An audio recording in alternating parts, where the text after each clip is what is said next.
Chairman, it's Jo Heather from Democratic Services. The live stream has just started. Thank you.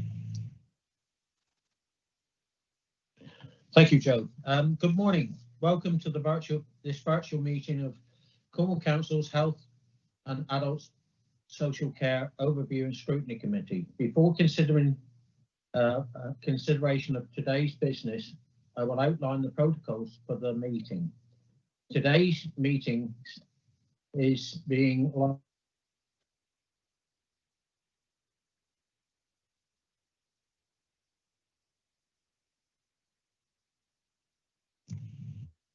Chairman, it's Jo Heather from Democratic Services here producing the meeting. I think you may have frozen. Could you just confirm whether you're there or not, please?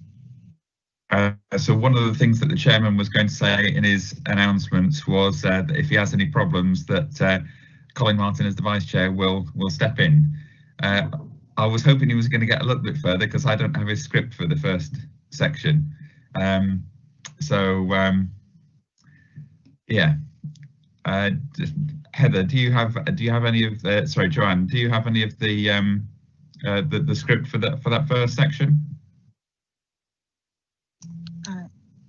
Councillor Martin, I can continue, or indeed I've just managed to send it across to you if you able to find it. Would you like me just to continue with it for the time being?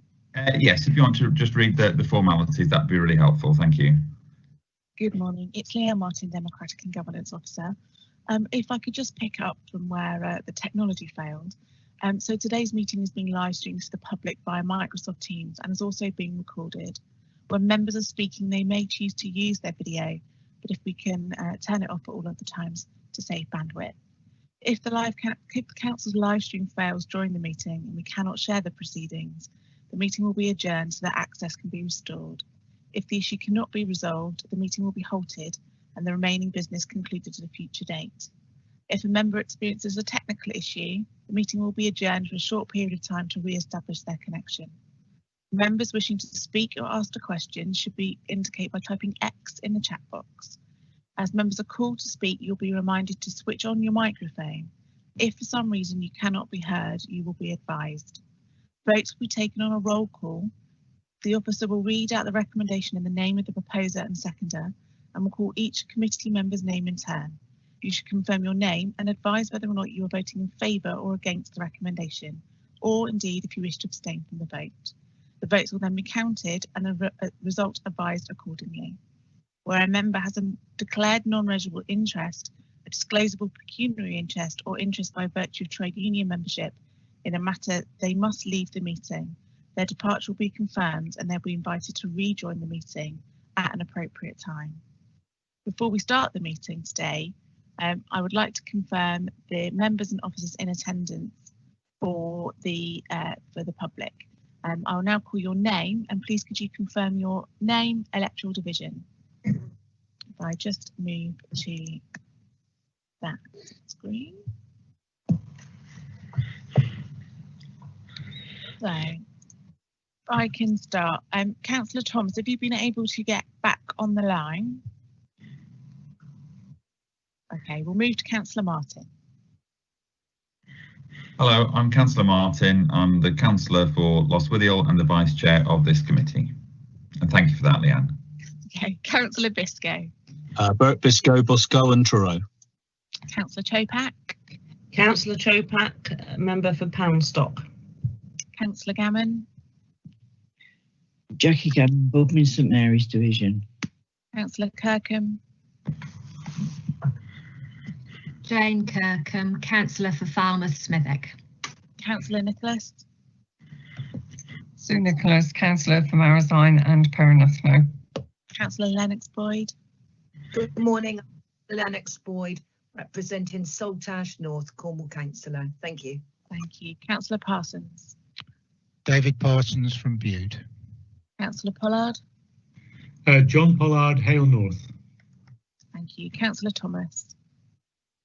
Good morning, Councillor John Thomas, electoral divisional member for Lanner and Scythians. Councillor Ver. Yes, good morning, Andy Ver, Councillor for Foy, Tardreth and Glant. Nice to see everybody. Councillor Williams. Good morning, everyone. Councillor Peter Williams, representing Mabe. St Glovius Parish, and Perna. Thank you. John McLeavy. John McLeavy from Health Watch Cornwall. Thank you. And our portfolio holders, Councillor Rothschild. Might not have joined us yet. And Councillor. Yes, I have. Oh, good morning, everybody. Rob Rothschild, Cornwall Councillor for Camelford and portfolio holder for adult social care. Fabulous, thank you. And Councillor Hawken. Morning, Councillor for Liscard East and portfolio holder for children, public health and wellbeing. Thank you. In addition to the members in attendance. Leanne, sorry, you left me out. Oh, sorry. I don't know. Okay, Councillor so Councillor Jenkins. Loveday, Jenkins, Crowan and Wendron. Sorry, Councillor Jenkins. And then to the members attending today, including Councillor Jenkins. The officers we have present today will have Helen Charlesworth-May, who's the Strategic Director for Adult Care and the Accountable Officer for NHS Care. Keith Cheeseman, who's the Interim Service Director for Adult Social Care Modernisation. Rachel Wigglesworth, who's the Director of Public Health at Cornwall Council. Simon Mould, who's Head of Communities. Simon Mould, who's the Head of Community Services. Kim Hager, who's the Joint Commissioning Manager. Val Smith, who's Service Development Manager for Adult Transformation. Kate Mitchell, who's the Programme Lead for NHS Care.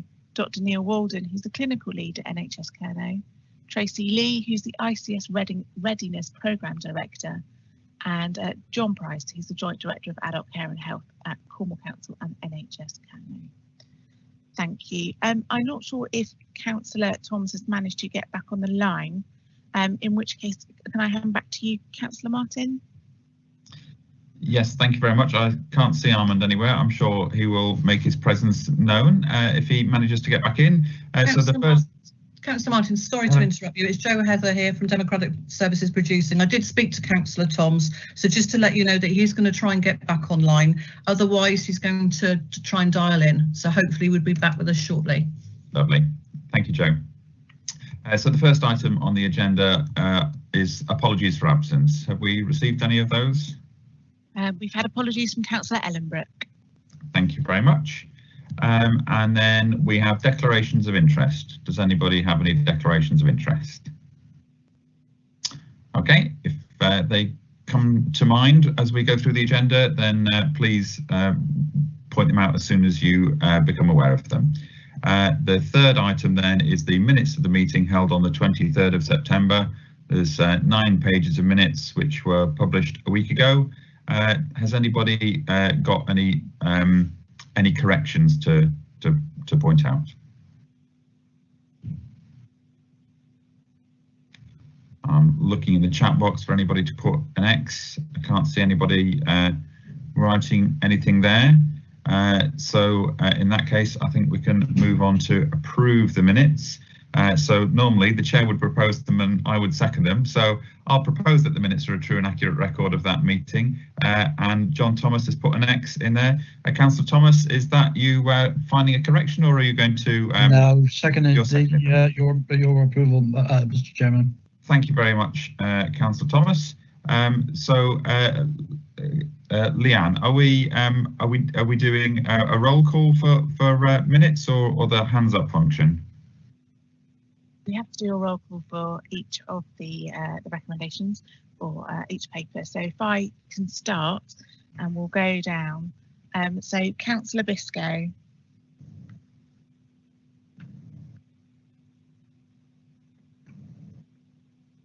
Councillor Biscoe.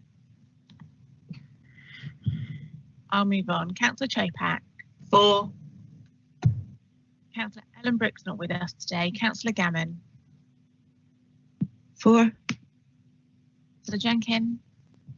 4. Councillor Kirkham. 4. Councillor Lennox Boyd. 4. Councillor Martin. 4. Councillor Nicholas. 4. Parsons. 4. 4. Councillor Thomas. 4. Councillor Vare. 4. Councillor Williams. 4. If we can just go back, Councillor Biscoe. 4. Thank you. Councillor Toms, have you managed to join us by telephone? I have, Leanne. All the technology's gone down completely here. I'm trying to reboot it all as we speak. Yes, and I vote for the minutes. I've read them and they're fine with me. Fantastic. Thank you very much. Councillor Moss, if you're continuing to chair, that vote has passed unanimously. Thank you very much. Councillor Toms, are you happy for me to continue chairing until your technology catches up? Yes, please do so. I'll get in as soon as I can, Colin. Thank you very much. Thank you. Now we move on to the public questions. So we have 4 public questions today. And again, this is normally a double act with myself and Councillor Toms. Leanne, help me out on question 1. Is that one where we have someone present? Or we do. We do. Lovely. So Jan Williams is on the line, and I heard her enter the meeting, so she should be available to ask her question. Welcome to the meeting, Mrs. Williams. Please fire away with your question. Okay, thank you very much. Will the committee scrutinise the decision making that has led to the withdrawal of long-established services for the removal of impacted earwax within GP surgeries? No consultation with patients or the Cornish public was undertaken by KCCG, and no advice or guidance has so far been issued. They have now actually issued the guidance, but when we wrote the question, we hadn't seen it. Did you hear my question? I did. Sorry, thank you. I was just unmuting myself and finding the right page for the answer. So thank you very much for your question. So following the receipt of the question, NHS Kernow and the local medical committee were asked about the provision of this service. And from the information they provided, it's understood that this wasn't a service that was commissioned by NHS Kernow, and therefore no commissioned service has been withdrawn. Where the service had continued, it was done through custom and practice, so not as a contractual obligation. Each practice retains the right to make that decision for itself because GPs are independent contractors. As something decided at a practice level, NHS Kernow wouldn't need to consult. We presume that in each practice, any discussions or consultation regarding local cessation of the service would be done via their patient participation groups and with their patients. It's our understanding that an oral care service using microsuction is commissioned by NHS Kernow in secondary care, but that's only in place for those with a medical need, for example, in severe infections or perforated eardrums. If there is a need for provision in GP surgeries, we hope that NHS Kernow will consider this when they're next assessing the local enhanced services, especially if there is a risk in increasing health inequalities. We understand that there is a patient guide available, and if this is not widely known, then it should be made readily available in surgeries where the procedure has ceased. So that was the answer that we've got for you, Ms. Williams. Did you have a supplemental question that you wanted to ask? Well, yes, I think I have actually. I mean, just listening to the answers, I quite understand that KCCG didn't commission it, but the bottom line is that there was a service provided, and it has been provided by GP services, GP surgeries over the last 40 years, which means that whoever commissioned it, there has been a withdrawal, and we believe that withdrawal is a systemic change. So, and in which case we actually feel that should be scrutinised by your committee. So we would like you to consider this and think about whether you actually do take this forward with KCCG, because I guess you could put pressure on them to provide it as an enhanced service within GP surgery. Thank you. Thank you for that extra question. So yes, I think we can very clearly hear where you're coming from, no pun intended, it seems that the blanket provision of this service was withdrawn quite a long time ago, and so perhaps at that time that would have been something that would have been flagged up to the committee to look at, but that seems to have been many years ago, and some people have been fortunate to have it continuing locally. But as we said in the main answer, if we feel that there is a gap that NHS Kerno needs to consider, then we'll be making sure that they look at that properly when they're next reviewing the locally enhanced services. I've got Councillor Nicholas wants to chip in with something there. So Councillor Nicholas. I'm just taking advice on this, but I do think it's something that we need to look into quite seriously. Okay, thank you. So certainly, you know, the committee is free to choose what it puts on its agenda, and you've done a very good job of raising this, bringing this to our attention. It wasn't something I was aware of before, so thank you very much for that, and we will consider whether that's something that needs further investigation later on. Thank you very much for your question. Okay, Leanne, thank you. You're very welcome. So question number 2, Leanne, is that one that I need to read out? It is, yes. Okay. I can read it out if that would be easier. That's fine if you want to read that one out, and then I'll read the answer. Brilliant, thank you. So, let me just get it on my screen. So, question number 2 has come from S. Johnson. So, will the committee do its utmost to prevent the sale of any land at West Cornwall Hospital until it has seen and agreed a proper plan for the provision of step-down beds in West Cornwall? Thank you for that question.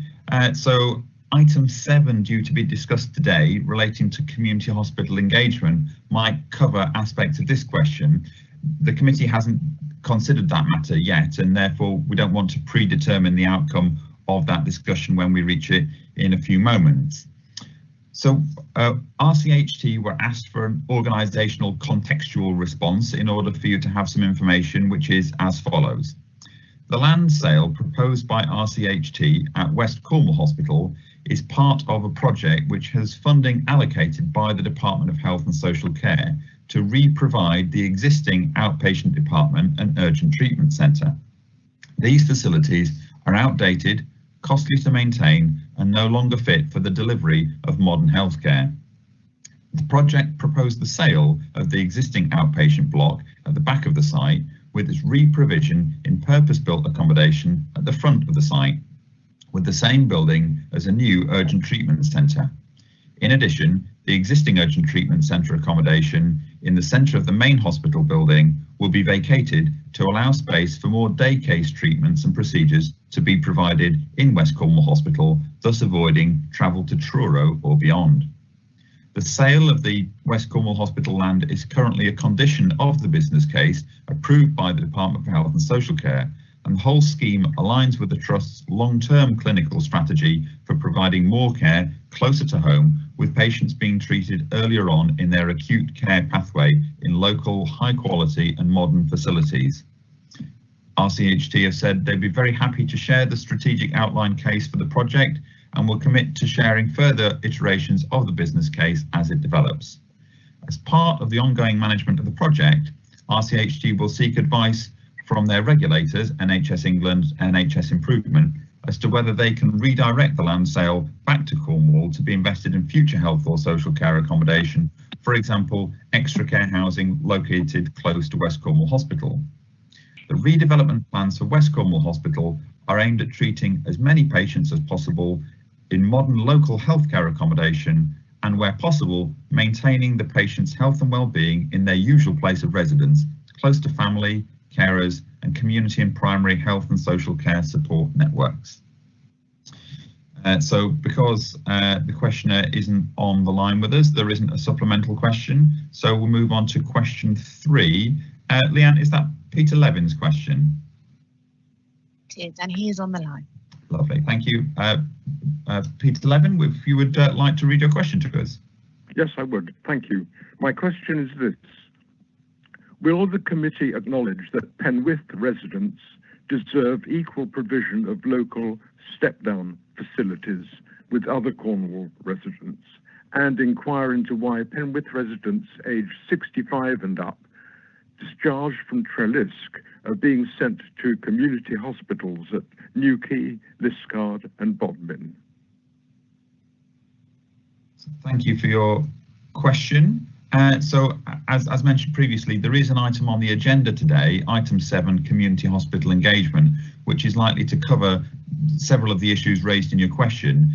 So the committee needs to be careful in its answer that I'm giving you now, that we don't predetermine the outcome of the discussion that we still have to have. So okay, can I say I'll be happy to wait for an answer to the conclusion of the committee's discussion on item 7.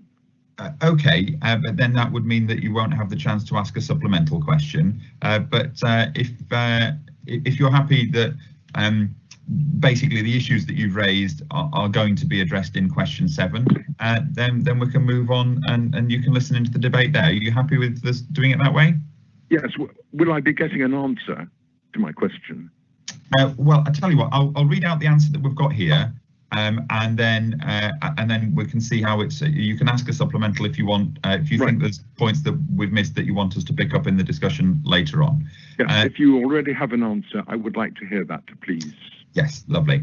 So as I say, it might not fully reflect everything that gets discussed later, but this is the starting point. So we've spoken to NHS Kerno, who provided the following contextual response, which is also likely to form part of the debate. All Cornwall and Isles of Scilly residents deserve access to local step-down facilities in safe and appropriate locations which respond to the specific health needs and circumstances of their local community.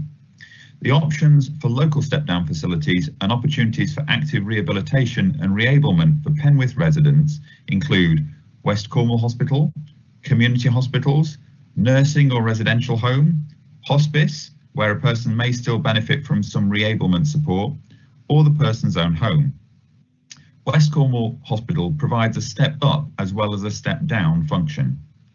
Since April, 600 people have been admitted directly from the community to West Cornwall Hospital via the new Community Assessment and Treatment Unit, where previously they would have gone to RCHT before hopefully being directed back down to West Cornwall. 70% of these individuals went on to their usual place of residence after discharge.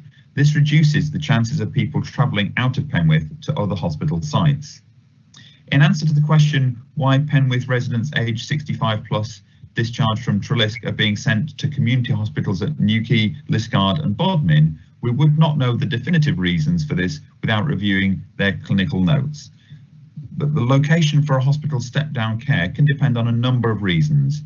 These will be the same for all residents of Cornwall and may mean that some people travel further to receive care. Some of those reasons include, number 1, a person's clinical need. This means getting the right person to the right environment for their clinical need with the right staff skill set, medical cover and diagnostic equipment to secure the best outcomes for them. For example, there are specialist stroke units at Cambourne Redruth Community Hospital and Bodmin Hospital.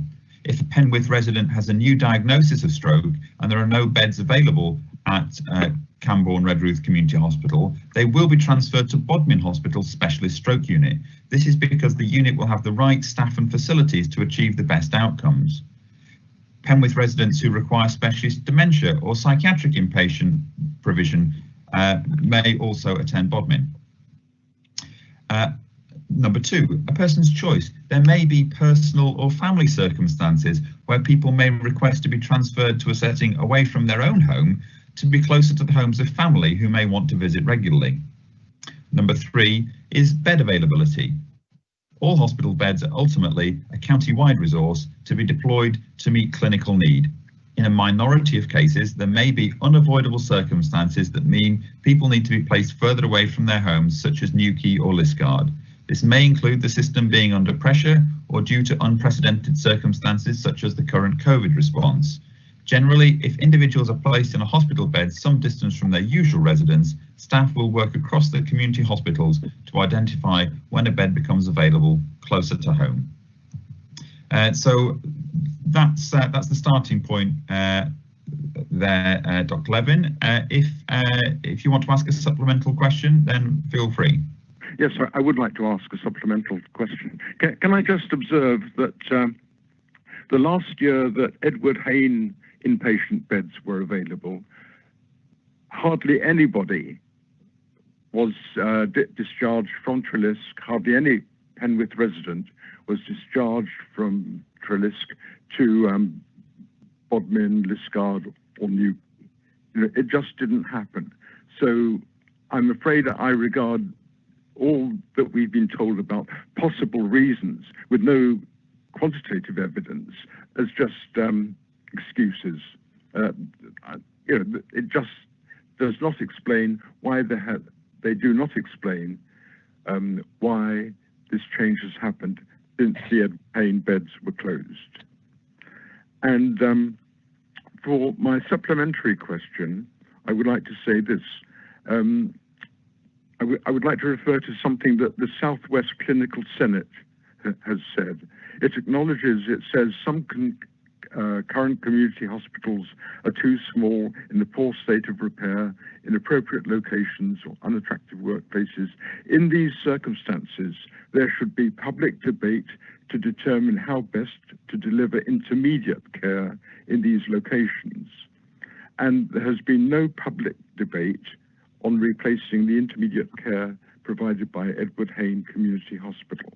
And two things occur to me. One is simply that the notion of intermediate care as purely being a health matter is frankly out of date.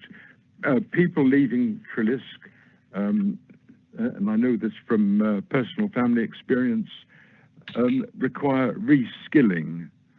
What are needed are residential reablement units, and these have not entered into NHS Kerner's thinking at all, as the answer that you've got in front of you reflects.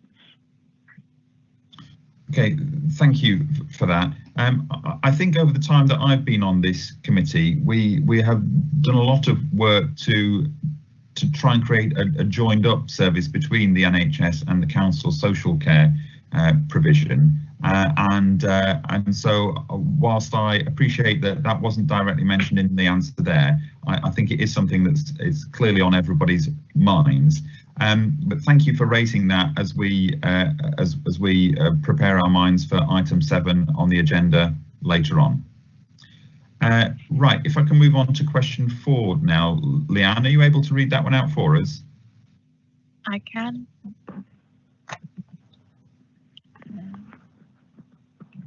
So my computer doesn't have.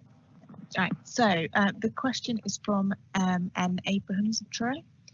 The Adult Care Directorate Workforce Action Plan 2019 to 24 states that the council will encourage service users to challenge and work with us to improve our approach. How is this being achieved, and how is it being recorded?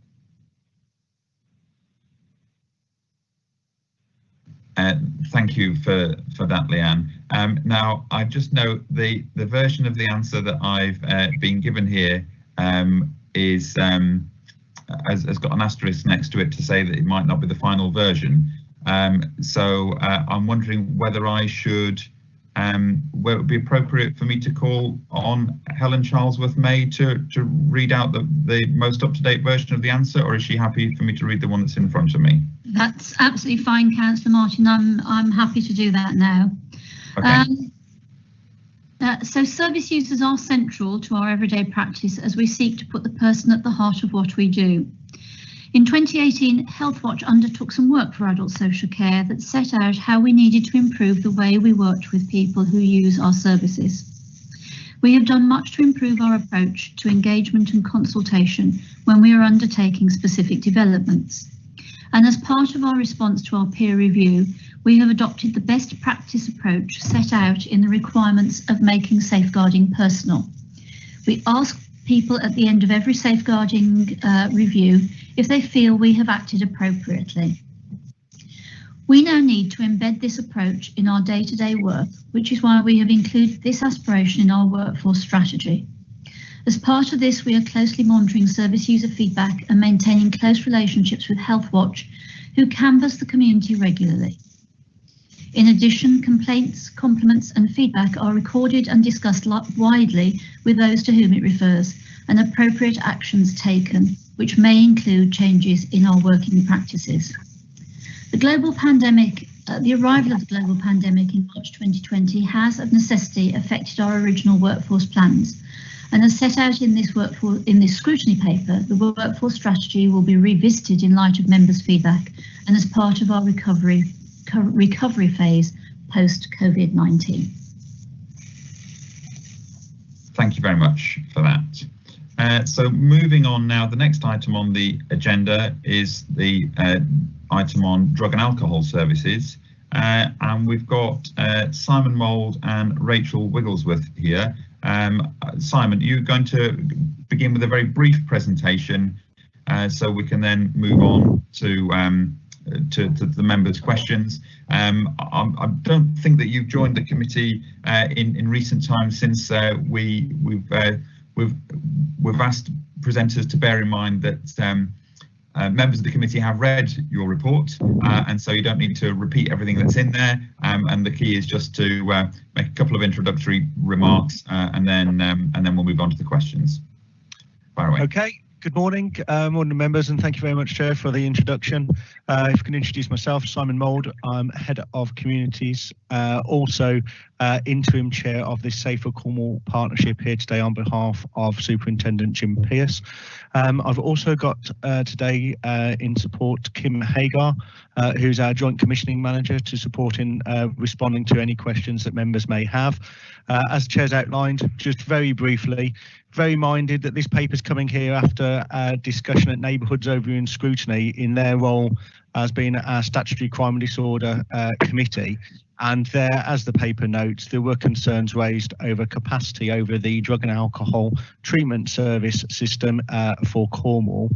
Just so that members are aware, whilst addressing the specific question that Neighbourhoods Overview and Scrutiny asked us to set out, we've also wanted to ensure that you have got background in the paper with regards to what the responsibilities are of the drug and alcohol team, who our partners are and how we're working with them, what that practices are that we're working toward, where we are at the moment with the contracts, which are around in section 2.5, 2.6, just bringing to attention for you the wide-ranging commissioning strategies and our approach that we've taken, so that members are minded of the breadth of the work that we do, and that's set out in sections 2.8, and then detailing for you that full framework of provision across our four-tiered approach. There is information as well that I draw your attention to on performance, which is briefly mentioned in 2.12 and with a supplementary document.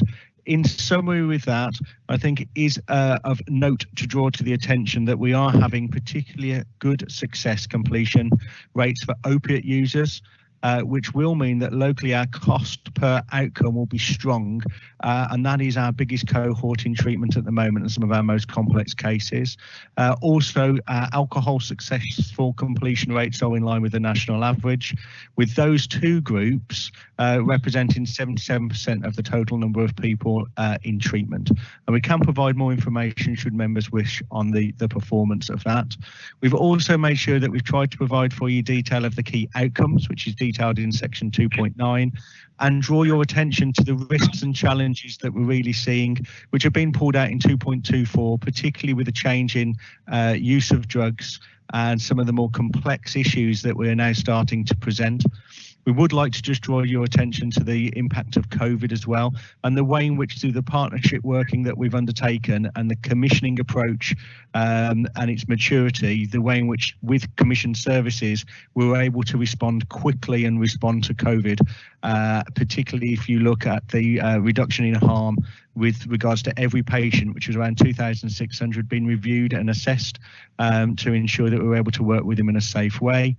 There's a section there that's just breaking down the benefits for you, and again how we're trying to deal with that from across the system, which is then supported with the cost benefit analysis. We've given you complete oversight of the budget, so you can see who's contributing towards the budget for the services, which again will be of use for you to draw on when looking at the recommendations. And ultimately, we've just left that then with the options, where you've got 5 options and a preferred option, which is raising from looking at the scope of the commission services to looking at public health funded services, contributions across wider service areas as part of right sizing the budget, or the preferred option that it may need to be a mix of those approaches to be considered. So I hope, Chair, that's a brief summary of the paper, and I'm happy to take questions, noting that we've also got Rachel and Kim online as well. Thank you. Thank you. That was very concise, just what we were looking for. Thank you very much, Simon. So normally at this point, we would start calling on members of this committee to speak first, and then for non-members, members of the council who are not members of this committee to speak afterwards. But I think, bearing in mind that this is something that's come across to us from the Neighbourhoods Committee, perhaps it would be helpful if I turn that upside down for a moment and invite Councillor Fairman to speak first, so he can bring us up to speed with what Neighbourhoods said, and then we'll revert to the normal process of taking members of the committee. So, Councillor Fairman. Thank you, Colin, and thank you to the committee for agreeing to this request from the Neighbourhoods Overview and Scrutiny Committee to include this paper on your busy work plan. I am hopefully sharing a slide from a budget presentation to HASCOSC. This details the drug and alcohol team budget and includes a line that also shows the demand for the service by the way a number of Dominic, people. you're sharing 2 slides, so we can't see your slide. You've got 2 bits open. Thank you. That's better. Thank you. Thank you, lovely. So this slide shows the overall budget for the drug and alcohol team, and it also shows a line above, which is an indication of the demand.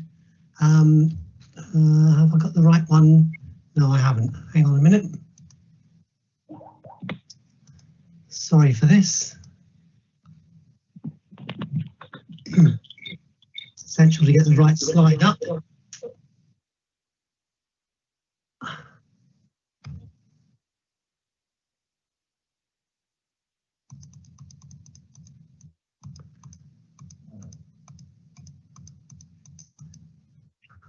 It's that one I want. Okay, and sorry. So there's the budget, and there in a red line above is the number of people in treatment, which gives you some indication of the current demand. It's one of the duties of HASCOSC to scrutinise the annual plan of the Safer Cornwall Partnership, and as Vice Chair of HASCOSC, it's been my privilege to observe the meetings of the partnership and witness for myself this exemplar of cooperation of multiple agencies for the benefit of our residents. It is also part of my role to attend the Police and Crime Panel, and I can report that the Commissioner, Alison Hernandez, has at recent meetings repeatedly referred to a new public health approach to tackling serious crime, which I find quite welcome. At our last Police and Crime meeting, there were papers on county lines drug activity and serious violence, of which some of you may know nearly 50% is alcohol related. Both papers reference several times the importance of partnership working through the community safety partnerships as necessary in disrupting crime and turning the tide of these community-wide issues. And just a little quote: if we are to protect communities and stop these crimes from occurring, we need a significant and sustained partnership focus. My fear, therefore, is that just as the police are stepping up to the partnership table, we are busily soaring off the legs. It has been a long-held frustration of mine that we do not always fully appreciate all resource prevention and public health services in the council, and that we are content for government to set the budget for public health activities regardless of the value of these programmes to our residents. While our drug and alcohol team remains trapped in this diminishing budget silo, we will continue to salami slice the service, which goes completely against the spirit of our new outcomes-based approach to budget setting and the evidence cost benefit of these programmes. I hope you'll see from the papers that we are now cutting this particular service too far, and that down the line there will be real cost outcome to the council of any reduction against the dramatic rise in drug and alcohol problems for our towns and parishes. I look forward to hearing your debate, and I hope that you might consider a recommendation that will bring the saving pressures to this team back to the wider council budgets and preserve the current service in recognition of its importance to our communities. Thank you, Colin. Thank you, Dominic. It's been pointed out to me that Councillor Olivier is also a member of the Neighbourhoods Committee, and I know has been a long-standing champion of this issue. So if he would like to come in to clarify any points that this committee needs to hear from HASCOSC, not to be asking questions of the officers, get to the back of the queue for that one, if you see what I mean. But Councillor Olivier, if you want to tell us anything else that you think we need to hear from HASCOSC. Well, I don't mind going to the back of the queue, because I know if I was a member of the Health Scrutiny Committee, I'd be quite annoyed if somebody who wasn't a member would be allowed to speak about it. What I am going to do, though, if I can just draw to your attention now, is I am a member of the Health and Wellbeing Board. And I think when I get a chance to come in, there is a contribution I can make from that direction, because as you know, the Health and Wellbeing Board is all about integration, whereas this item appears to be about disintegration. So I'll come in after the other members of the committee have spoken. That's brilliant. Thank you. There's a bit of conversation in the sidebar about who should go in which order, so I'm delighted to have been thrust into the chair for this one. Right, okay, so back to the normal order of things then. I've got Councillor Biscoe as the first member of this committee to speak on this item. Bert, fire away. Well, Chairman, I shan't be firing, just dribbling slowly. Firstly, I have to say to anybody who's involved in the partnerships and the programmes which are around drug and alcohol treatment and rehabilitation, that the town of which I'm currently mayor thanks you very much for the work that's been done in recent times, particularly around the Moorfield car park and Lemon Quay, which have been two particularly difficult, sometimes very violent, and very challenging situations to have to deal with. And I have to say that quite a lot of what's occurred there, I think, is partly due to circumstances around people's situations anyway, but also has been exacerbated by the lockdowns and the recovery period from it happens between lockdowns and so on, and we've had a very challenging time. One of the key concerns that I have is that when you get flashpoints like that, two things occur. Firstly, we really should be in a position, and I think it's very good to hear that the police are coming towards all this partnership working and all the rest of it and are taking into account public health outcomes. Excellent. But at the end of the day, the police are the one group of people who actually have the ability to enforce, and they do need to have an enforcement toolkit to be able to deal with the situations that arise. The second one is that prevention is better than cure, and the best way to prevent enclaves and groups forming up and behaviours deteriorating is if we're actually constantly vigilant, and that means patrolling, not in order to respond to situations that have already started, but in order to prevent them from arising. Now that means, I think, concerted effort from this authority, all authorities on the government, to make sure that the police in particular are possessed of the powers and the capacity to be able to undertake that sort of basic work. The current model is the product of fiscal starvation. And you know, it's practical and it works up to a point, but it does mean that basically the cops arrive after the fact a lot of the time. and they regret that, and so does everybody else. So I'm very pleased to see that coming. I think the police can't do anything if they haven't got the support of all the agencies, the drug and alcohol teams, and so on. So I think the partnership approach is really, really good, but we do need to realise that it's not just a matter of working when there are flashpoints. We have to prevent the flashpoints from arising. And I would just like to ask, I can't remember his name now, the guy who introduced the report. You said that the cost of outputs is strong. I would just like to understand what you mean by the word strong in that context. It's not one that I've heard applied to the cost of outputs before. Okay, thank you for your question there, and it was Simon Mould that was giving the presentation. I picked up on that word strong. I took it that you meant the benefits are large compared to the costs. Yes, and we actually use a value for money toolkit defined by Public Health England. So we are looking at ourselves compared to other neighbours of a similar complexity. What I would do, if you wouldn't mind, Chair, is if I could just invite Kim in, she'd be able to provide a really good answer, because I'm conscious that Councillor Biscoe would like to have that in a bit more detail. Fire away. Hi, good morning. So the cost benefit analysis and the value for money tool looks at all the inputs and looks at the complexity of the population that we have, which I'm sure none of you would be surprised about, but some areas, urban areas, are surprised about. And the complexity in our rural area of our drug users is quite high, because these are the people who experience the worst of health inequalities. So, and they're the people where we seek to make the biggest impact. So what the value for money tool and cost benefit analysis does is look at all of the money that you contribute and then what we deliver in terms of outcomes and performance, and that's benchmarked with other areas, both as SIPFA groups, but also other areas with complexities similar to ours, to look at our performance. And I think that's what we mean by strong or high. And we can provide a lot more information about that if you would like. Thank you for that. I wonder if I could just come back then, Chairman. I think it's a really interesting answer, and I understand the situation with regard to rural communities. I think it's really, almost a hidden issue, really. The thing is that Cornwall is one of those places, because the weather's quite mild in the winter and it's quite hot in the summer. We do get a lot of migratory movement. We get arrivals and departures pretty much on every train. So therefore, I'm just wondering if, one, there is flexibility in that toolkit to allow for changing circumstances, quite quick changes in circumstance. You only need one person who's a catalyst for difficulty, and you've got difficulty, and you can have 25 people who aren't creating any difficulty at all, and they're manageable.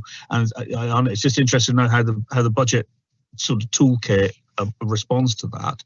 And I've forgotten the other part of my question, so there you go. Okay, maybe we'll come to you.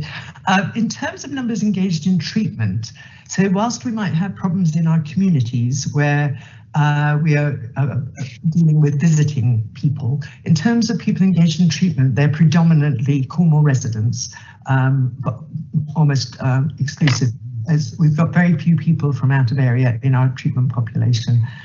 So when we're comparing like for like, we're comparing those populations. We're not comparing the incidents in communities, which, for example, alcohol-related violence on the street might be more where you will see that apparent. Okay, and I just, sorry, I remember what the other one was, which comes back to the point. I just need to, sorry, Bert, can I just ask you to pause there for a moment? We've got 6 more councillors on the list, so we'll see how we're doing for time, and there might be a chance to bring you back in at the end. I've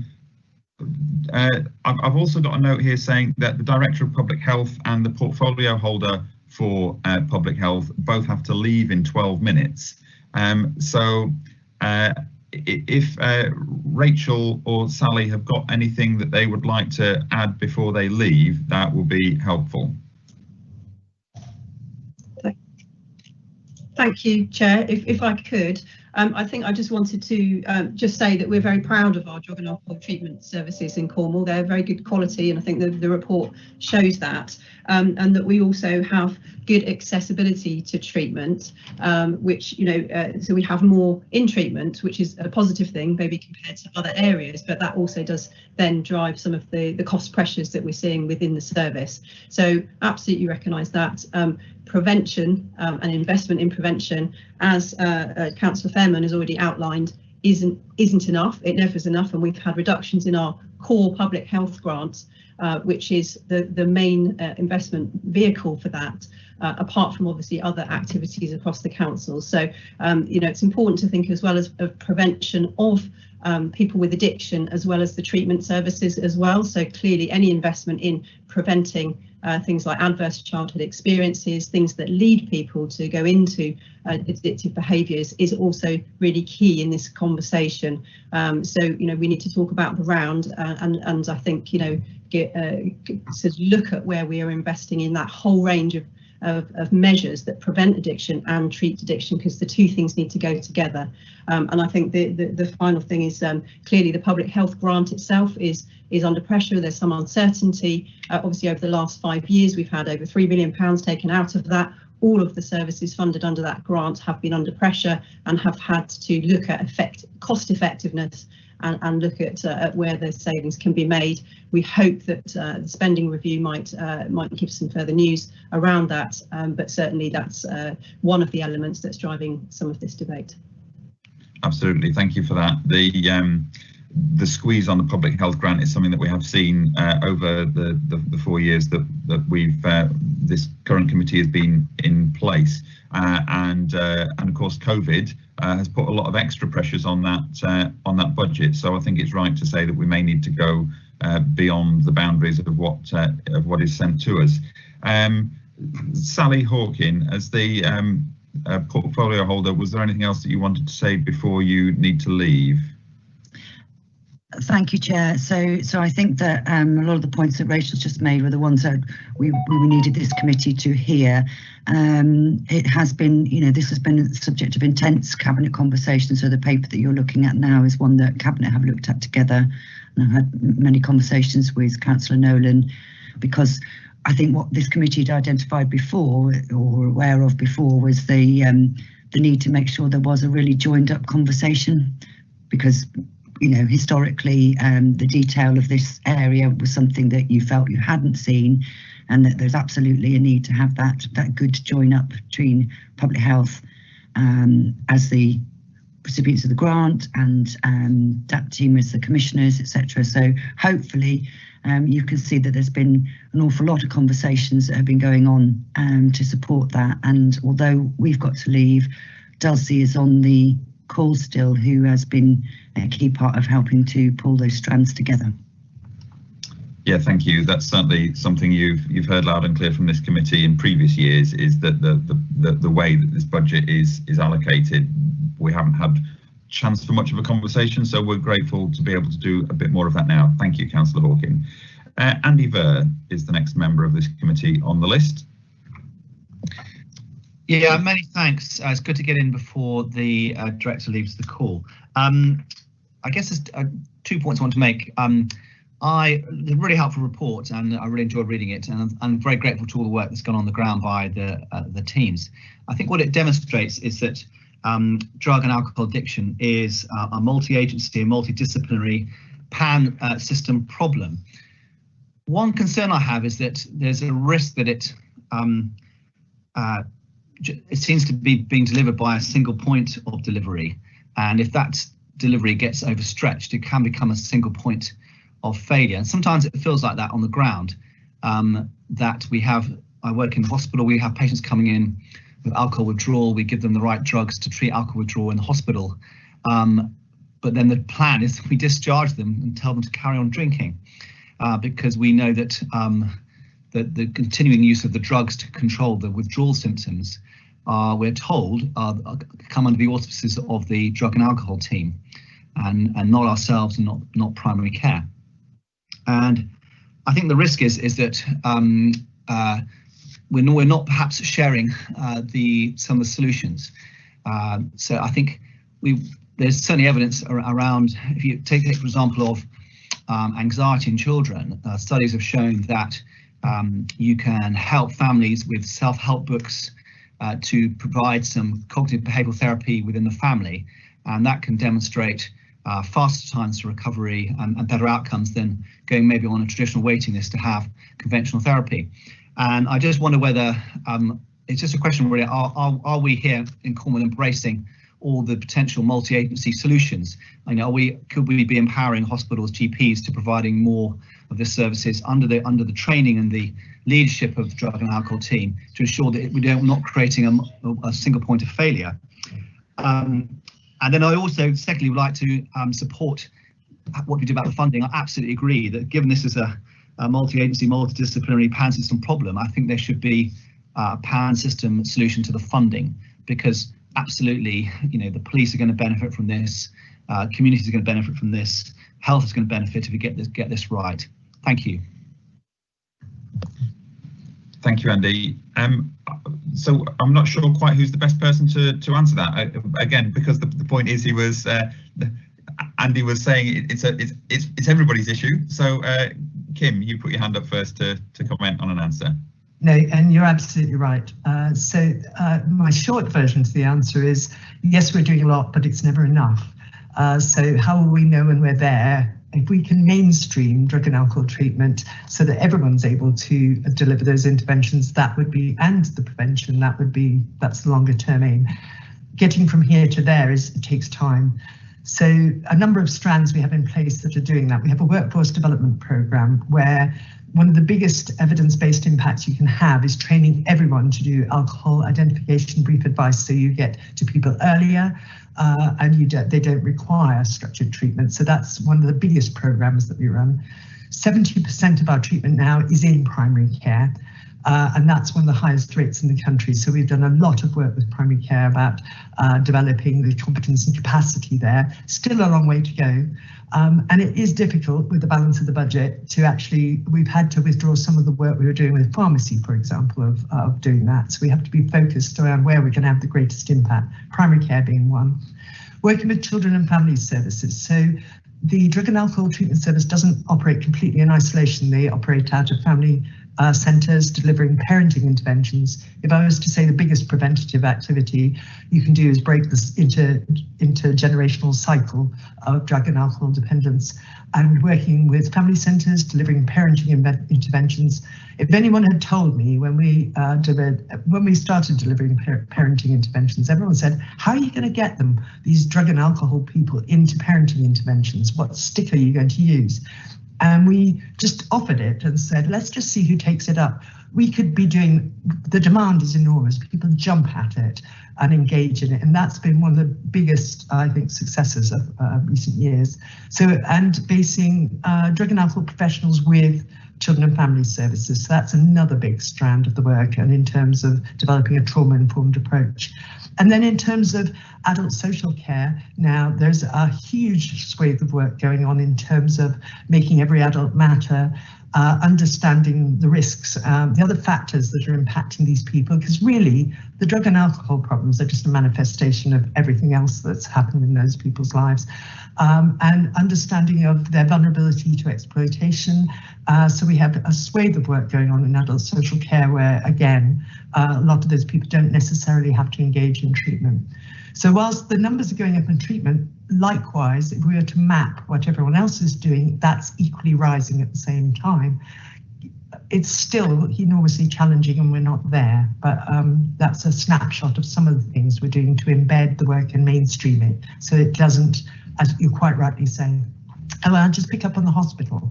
So a lot of work going on at the hospital. So you have the alcohol liaison team, but also we've just been awarded, because of the bid we made through the NHS long-term plan, we're piloting an alcohol care team in the hospital. And similarly, we were successful in getting the only social investment bond for alcohol. So we got an additional 120,000 a year for the hospital outreach team to work in the hospital, So we have the voluntary sector provider and the hospital team working together in the hospital to manage those pathways, and that's been enormously successful, and that's just kicking off. So lots going on, but obviously still a long way to go. Brilliant, thank you. And I apologise for my background noise. There's some roadworks going on outside. Next on the list is Councillor Jenkin. Thanks. I think some of my questions have been sort of touched on, but maybe I'll ask them again. Looking at Dominic's graph of demand, the demand started going up in 2014-15. Now, obviously, that could be a number of reasons for that. So what happened to cause the increase in demand? Was it more awareness? Was it more accessible support? Was it more people with issues moving in? Or, was there a change in drug use, drug types, etc.? Or is it a combination of all of those? But there certainly seems to be an upward trend, which is reflected in the downward trend in the public health grant, which is obviously something that is very concerning when we have good work going on, but less money to do it.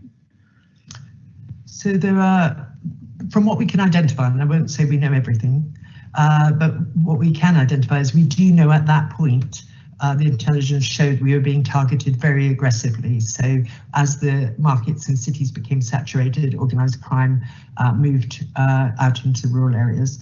We saw, when you start seeing crack cocaine, so we hadn't really ever seen huge amounts of crack cocaine or huge amounts of high purity, low-cost heroin being available. So we quite often, because we're at the end of the supply line, we had more polydrug use than any sustained high quality, low cost. Since then, we've been that's been available consistently since that time. And crack cocaine really destabilizes people because it's the most, I think I've said this before, but it's the most moorish drug. It's got a very rapid onset of effect and withdrawal. So that destabilizes people quite quickly. And if they can't maintain payments or they get into trouble, then they want help. They also get picked up more on the streets. You see them, that's when we get public injecting, or you get more social destabilization. So we've got increase in people being referred through criminal justice routes. So that's the first thing, was crack cocaine and a greater increase in terms of street drugs, and also counterfeit designer tranquilizers and other such drugs, which again, the effect on people means they end up in hospital or with the emergency services, and then we pair them up with the outreach to assertively engage them to stop them proliferating in their problems and whatever. So those are a couple of other things. The other issue is more emergent, which is about young people who weren't identified early enough, who through exploitation or some of the childhood trauma coming home to roost. So we've got working quite closely with Children and Family Services to get better at understanding the families and the children where this is happening before they get to adult services. So those are some of the factors. Does that answer your question, Councillor Jenkins? Yeah, more or less. I mean, just a supplementary on that. It's in a way, it's a symptom of success that you know these things, but it doesn't help. Does it link also to there seems to be a huge rise in rural petty crime at the moment, and do you think that's being linked into it? Don't know for sure. I couldn't answer that honestly and say, yes, I know that. I think we'd have to look at the data more closely about crime and the relationship between drug use and crime to know that. And the other thing that's happening also is, as we have more social problems, there's a product of austerity as well, for alcohol problems beginning to proliferate more, and through COVID and lockdown. So that's the other strand of that. Those problems are increasing as well. Thank you very much for that. So we are a little bit behind schedule, partly from the difficulties we had at the start and the length of time we spent on the public questions. So if we can try to avoid repeating ourselves, that would be great. So Councillor Parsons is next. Thank you, you, Chairman. I've scribbled down an awful lot of things. I'll try and make it quick. I mean, I thought Councillor Ver summed up the problems of multi-agency working quite well. If you look at the graph, the demand for treatment and the funding seem to be heading in opposite directions, and that's alarming, because there's no doubt that you know, you're just pumping different costs into different size parts of the system. So I'm wondering whether anyone can make any comments about the capacity of the system to cope with the reduced funding, or because if we're going to start cutting things out, then it's only going to push problems down the line. And the other thing which would be helpful to me is to know what HASCOSC actually recommended, because that might inform what we decide to do. Thank you.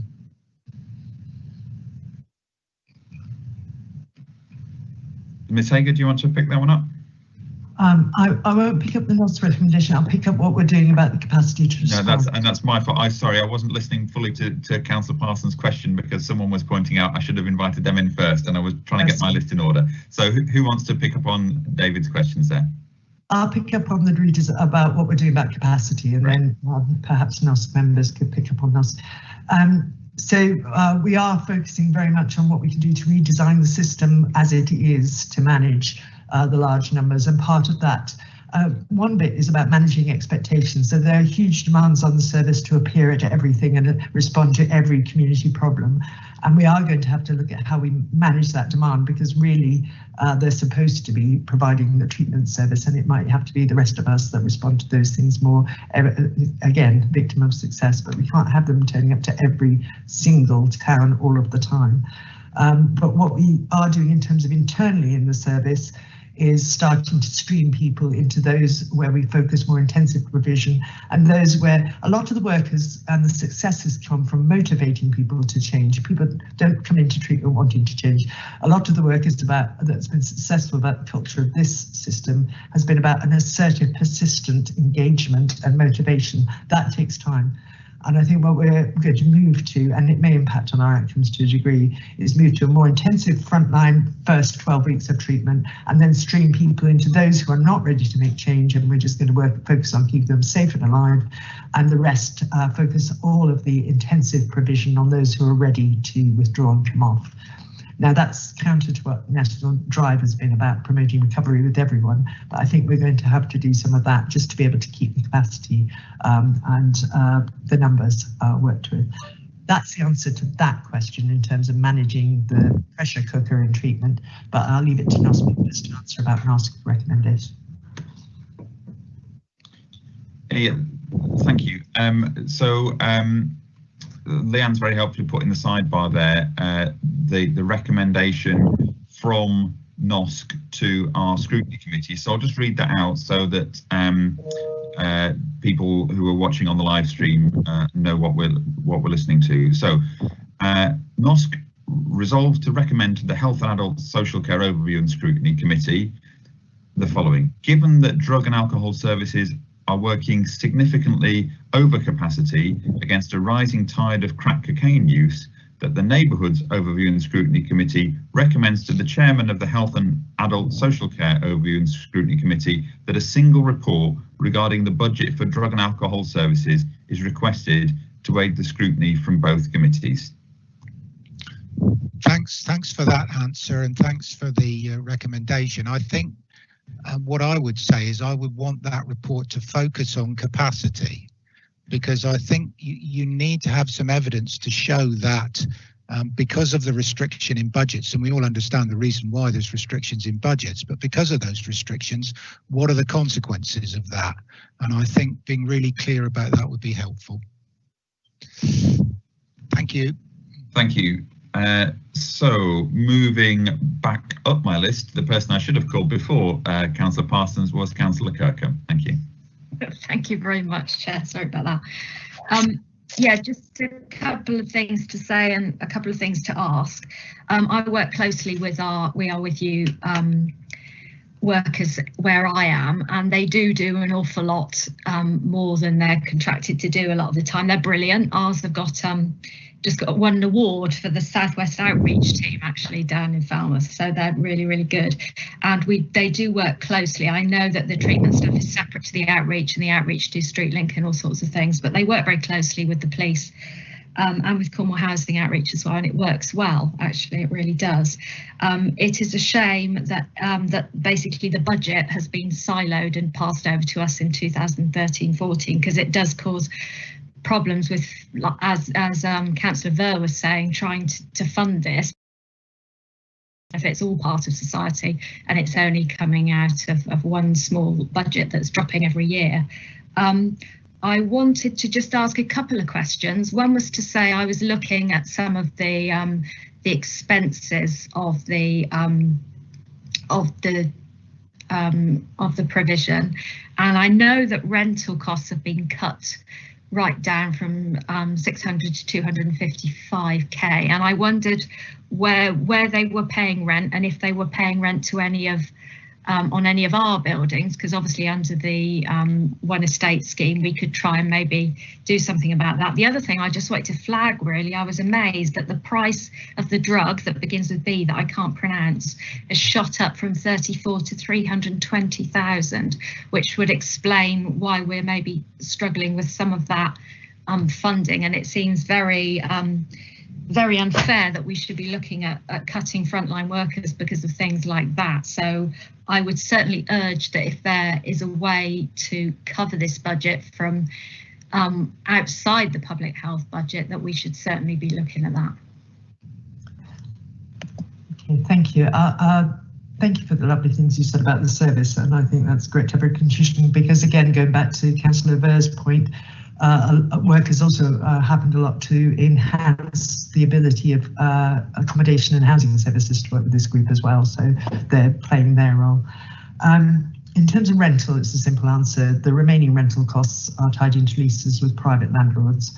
I know, but in the longer term, hopefully as part of a if we get there and we survive that long, the co-located hub model of bringing all services together that are working with people with multiple vulnerabilities might help with that.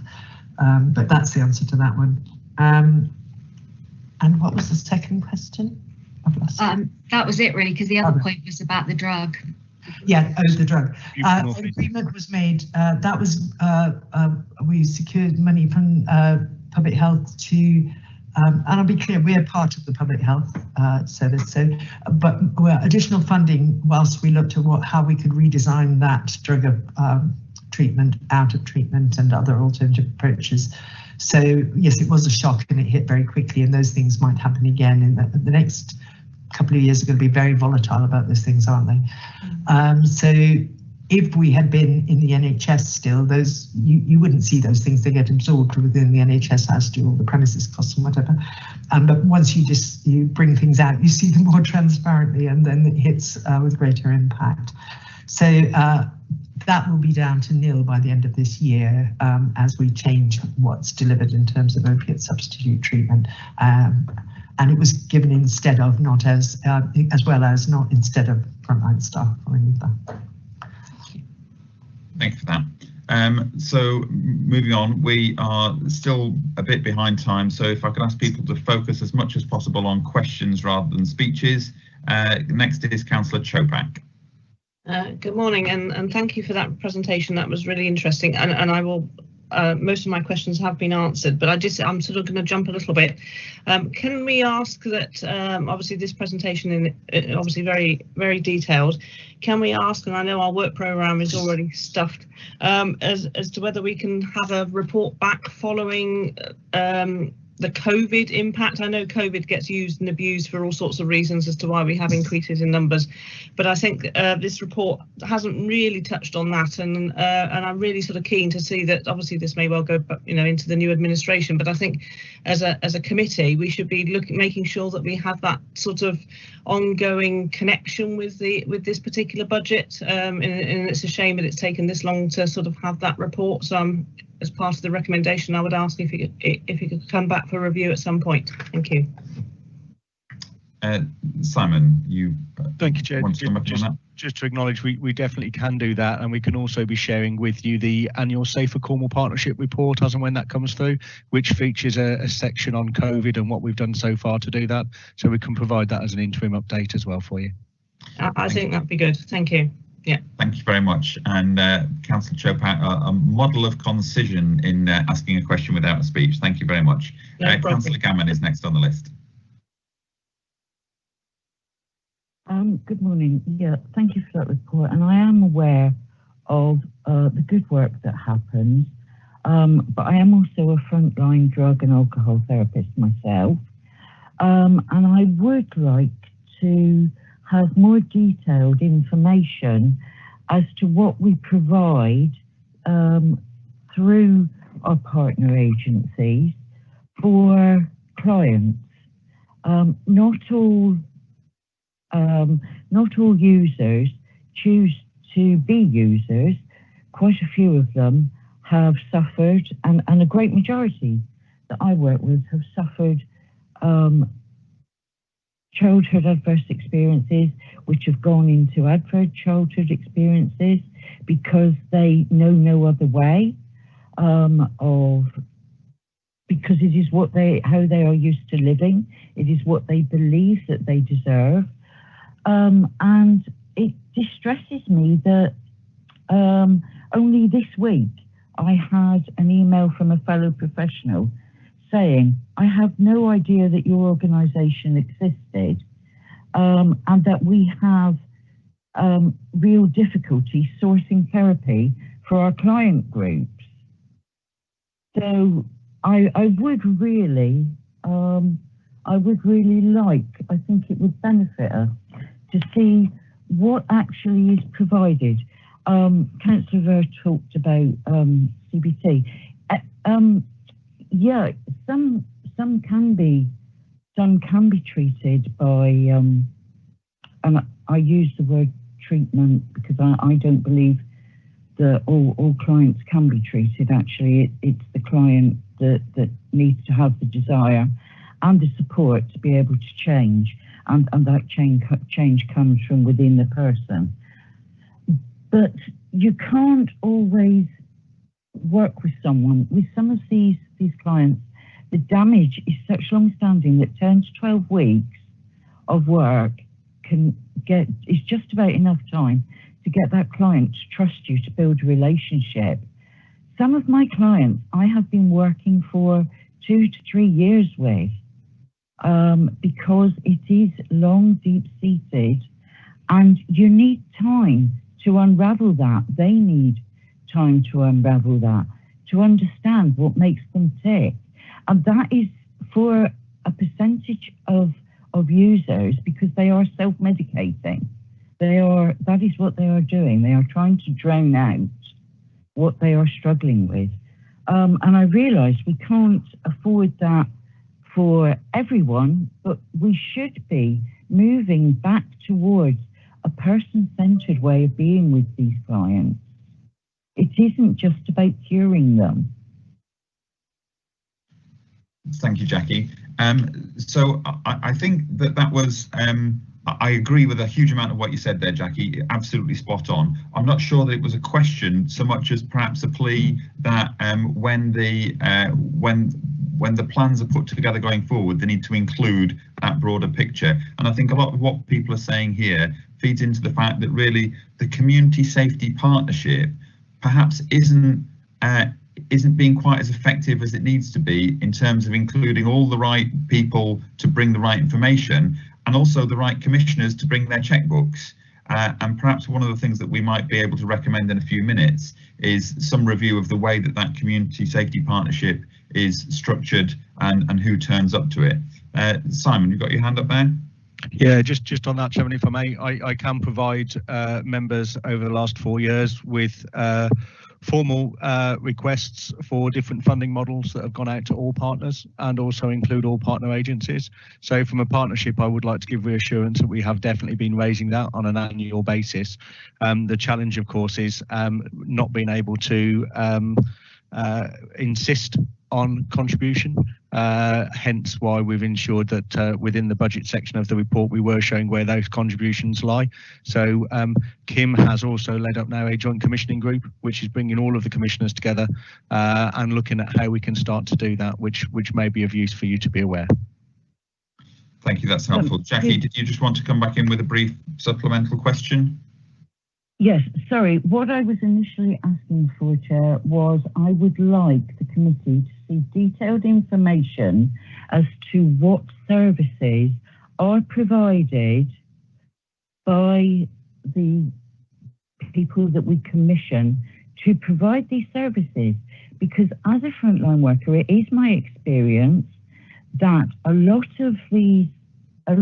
is just we are pointing them in the right direction.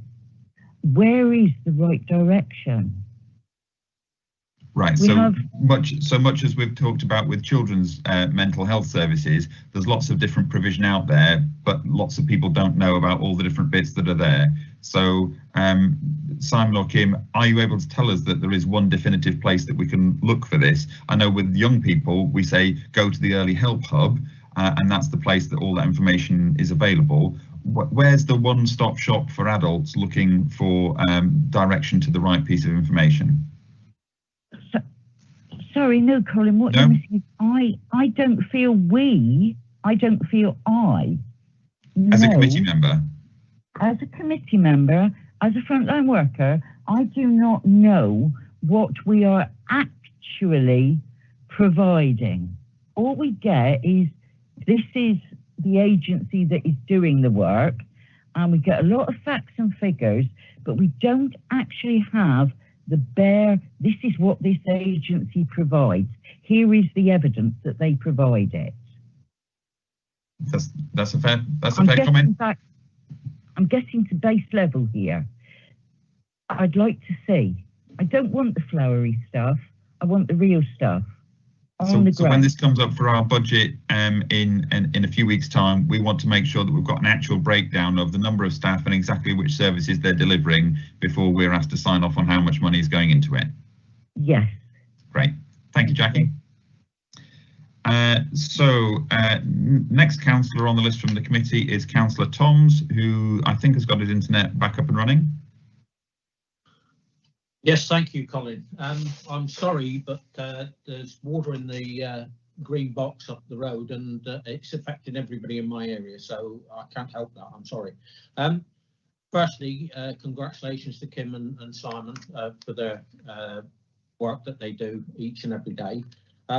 My question relates to page 26, where it says that to make this a balanced budget, it will mean from the Safer Partnership money that it would impact on a number of other areas. Has an assessment been done that if you did that, what would the consequences be to other services?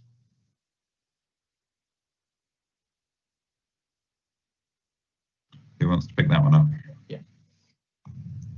Yeah, there is a wider impact analysis. You can look at it two ways. What does the investment save on services? You turn that on the head and it shows you what it costs in terms of wider services. So if you want that in more detail, yes. In terms of cost to everything from children's services, emergency services, hospital beds, etc. There's a cost benefit analysis and costs allocated to that. And I think we know, don't we, by now, you've said them yourselves in terms of what the costs are to communities, emergency services, children. But if you want that by a sort of more broken down detail, then certainly we could do that. Thank you, that'd be helpful. Last person from our committee, I think, that had their name on the list before we go to the non-members is Sue Nicholas, Councillor Nicholas. Thank you, Colin. Yeah, and it's a really good report and it's been very interesting reading, so thank you for that. Kim, just we've met a number of times, so I know what we're on the same wavelengths. It was just quite interesting when you're talking about crack cocaine and things like that, and Loveday touched on it, but are we seeing an increase in rural areas in dealing? Because I know certainly we've got some rural lay-bys near me, and I'm sure that goes on in there. I can't prove it, but I'm sure it does. And then with training, having been a personal tutor for students at Truro College, and actually picked up a child or a youngster, I mean, because they're not children really, are they, at that age, picking up one who was drinking a bottle of wine a day before they even went into college. It's about, do we train? I mean, I've got a nursing background and counselling, so it comes as quite easy to me to you know, go in with an intervention, but are we training personal tutors maybe on inset days or whatever, so that they can actually challenge students if necessary? And then the other one was, if we're talking about multidisciplinary team working, BIFA staff who go out and collect waste and bottle recycling. I know, having spoken to one of them, that they could tell you which farms or which houses have got large, vast quantities of wine bottles, alcohol bottles in their recycling. And I'm wondering whether we pick up the intelligence from them of any queries that they might have, or where they picked up it's been going on. Thanks. Okay, I'll try and answer this really succinctly. First of all, in terms, I try really hard not to shroud wave, but in not shroud waving, sometimes I'm accused of not highlighting the risks enough.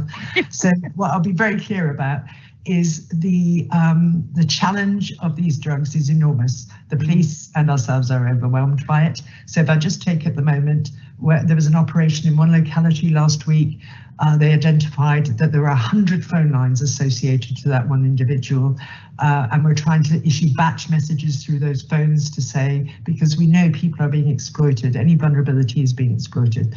So we are not as organised crime is, and between us as a partnership, I would assure you we're working together as closely as we can to make the best use of our resources. But we're under no illusion that we're not seeing the full picture. So women, children and young people are being targeted for exploitation. And that's being done in very creative ways through social media, through phones and etc. So when you say, are you aware there's crack dealing in lay-bys? I would defy us to find a lay-by it wasn't happening in, or a line it wasn't happening in. No, and it's really, I'll be honest, that's... Yeah. So we have to work together on joint operations where we think we're going to have the biggest impact, but at the same time, and also other police forces just target aggressively to disrupt. Ours works with us to send out messages that says this is where to get help, find a trusted adult. It doesn't have to be, it's not just drug and alcohol services, any trusted adults. We don't, you know, we have a lot to do about our children and young people. And we have, I would say that's our top priority. In terms of prevention, we've done a lot of work on what works and doesn't work, because we do have really good schools support, but we can't cover all the schools all the time with the provision we have. So you have to target that at the schools of greatest need. What we can do is stop doing things that don't work in schools so that we can focus on that. So that's my short version to that. But in the needs assessment coming up about children and young people that we're doing, we're focusing on evidence-based interventions to prevention. And multidisciplinary teams. In terms of BIFA, short and quick, there's a new contract. Part of the new contract we've built into that. Sarah Necker in Community Safety has worked very much on that, making sure that our requirements are built into that. She's training staff there to identify, work with drug fines and those sorts of things. But also the fire service, who go into the most rural places and isolated places, they're identifying where there might be people who are isolated, drinking, etc., and those risks. So those are some of the examples, again, as good as we can do. Lovely, thank you.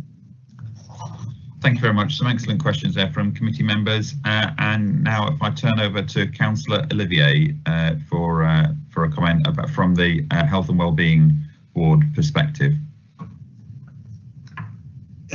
I better make it clear that I'm commenting in a personal capacity. I better make that clear before Leanne points that out as the person who services. But the Health and Wellbeing Board meetings are very heartening, because there's an emphasis on how everybody's all going to be working together and all be integrated. And every time somebody takes a decision, they'll be thinking in terms of the consequences of that decision for all the other services in Cornwall. and then you come down to the Scrutiny Committee meetings and it's not happening at all.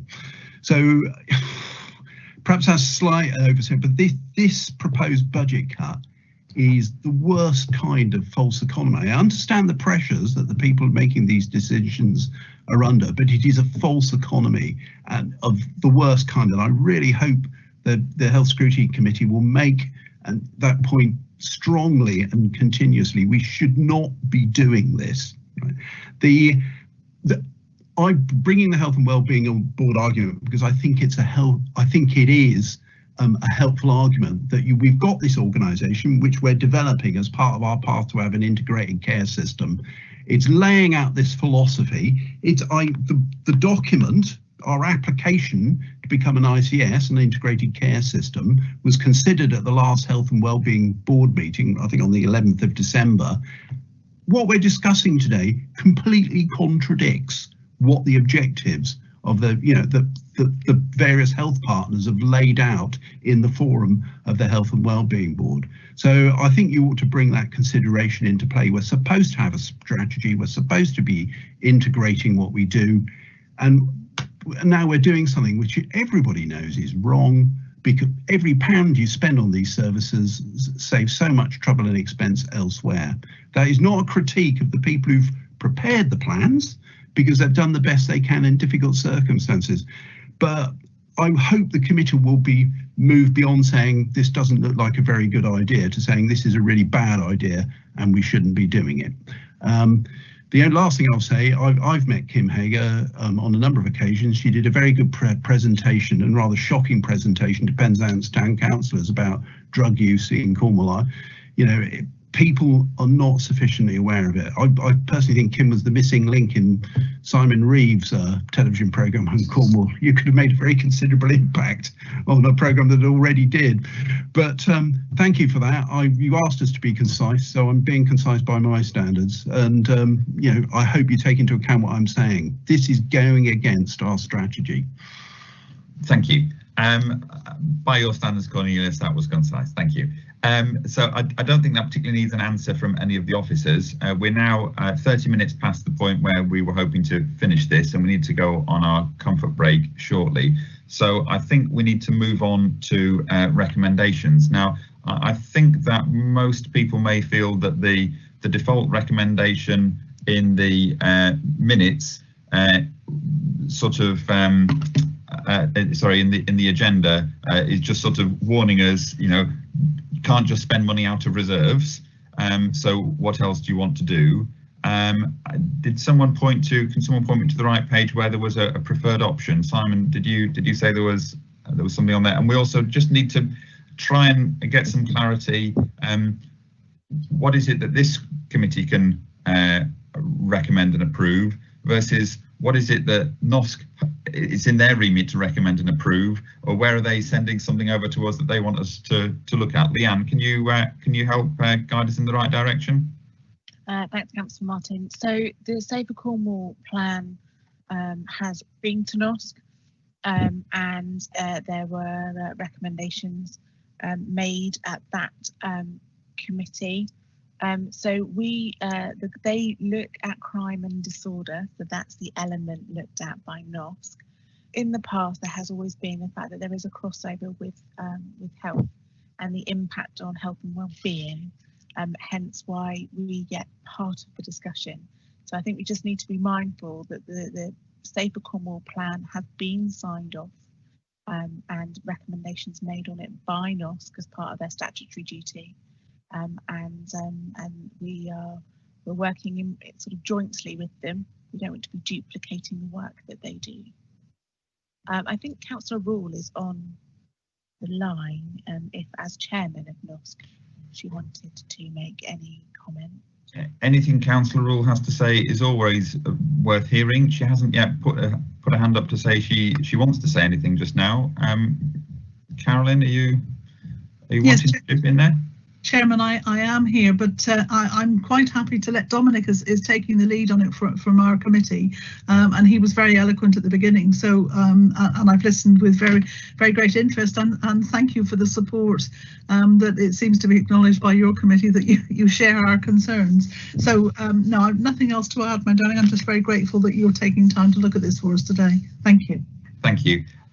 So yeah, I think we always have the aspiration to work in a joined up way, but everything seems to join up with everything else, and it becomes unwieldy, and then we chop things into silos to manage them, and then we find we're dealing in fragments again. So Simon's helpfully shared the officer's recommendation, which is different to the one that was at the top of the report, and so I'll read this out for everyone to hear. Additional funding required to meet the increase in demand for drug and alcohol services would need to be found from a combination of measures, including investigating options with providers, opportunities within future public health grant allocations, review across the wider council's budgets, and further conversations with health colleagues to include exploring the impacts of dual diagnosis. It's proposed that officers would explore this to inform part of the budget proposal for 2021-2022.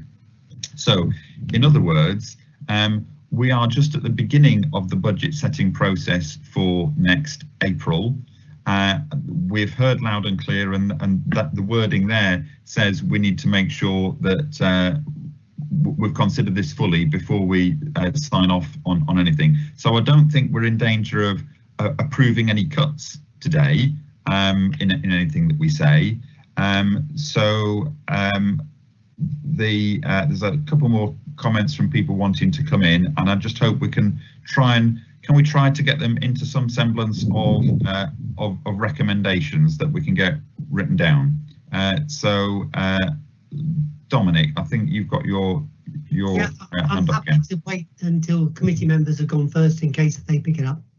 Okay, so Councillor Gammon, Jackie has said she feels strongly that we should include a request for the detailed information she's flagged up in the recommendation, and that we're not currently demonstrating holistic working. So yeah, fair comment. As mentioned before, we do need to make sure that we get adequate detail when the budget papers come to us. So is everybody happy to start off with the wording of the officer recommendation there, highlighting that basically more money does need to be found from a range of sources, and that we're asking officers to explore this to inform the budget report that they bring to us. If we add on an extra line to that, then Leanne, are you able to take the wording that Jackie's put there, that the report should include detailed information about the services that we're commissioning, because in the past we've had very much a one line X pounds drug and alcohol services, and that's not what we want to see again this time. Councillor Kirkham, Jane, what would you like to add? Just to say, could we not go a bit further than just to explore the possibility of that additional funding being found, and to say that we definitely want it to be found this year? Would that be something that the committee all agrees with? Councillor Fairman did, there was some sort of proposed wording which I could put in the box actually to underwrite those savings for next year from the joint budgets of public health, children's services and adults. Would that be something the committee would want to consider if I put it up? Leanne wants to come in and say something there. Is that on Councillor Kirkham's point? It was kind of before that, in terms of the service mapping. We could put in a recommendation that that information is brought to committee or provided to committee. The budget reports are usually drawn up by sort of central information, so I think we can absolutely have that brought to us, but it may well be that it comes as an addendum information rather than as part of the full report. And in terms of the point made by Councillor Kirkham, it's up to the committee what they what they recommend. My only word of advice would be that we do have the budget as it in its whole coming back to us in January. So just bear that in mind, because I think the ask is that you find the money within the existing budget envelope. So yes, we will have the whole budget coming, but yeah, I think there should be scope for us to express today that we want to see these services being properly funded without tying our hands to say that we're stealing it from one of our other areas of responsibility today.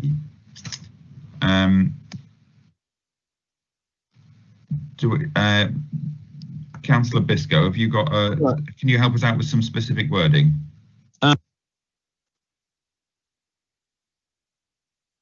Sorry, you've gone silent again, Bert. I agree with Jane Kirkham, and I think that this is exactly the right moment to inject the word, to inject the fact that we want to see that in there.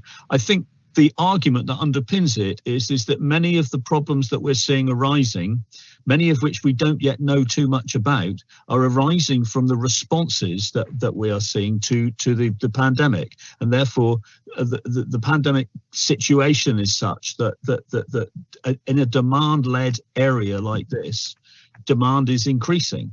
And is likely to. We have seen, as the Public Health Director very helpfully said about making sure that we focus on prevention as well as treatment.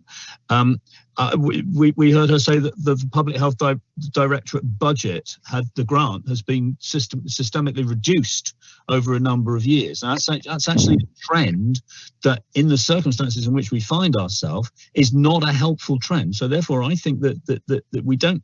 I think we should not necessarily be needing to look in our existing budget in order to move bits of money around. I think there's a need to stop what had become a systemic decline in the public health budget, and to make sure that we acknowledge that there is an evidenced increase in demand which needs to be met. So I think we should be sort of saying, somehow or other, you've got to make a case for new money.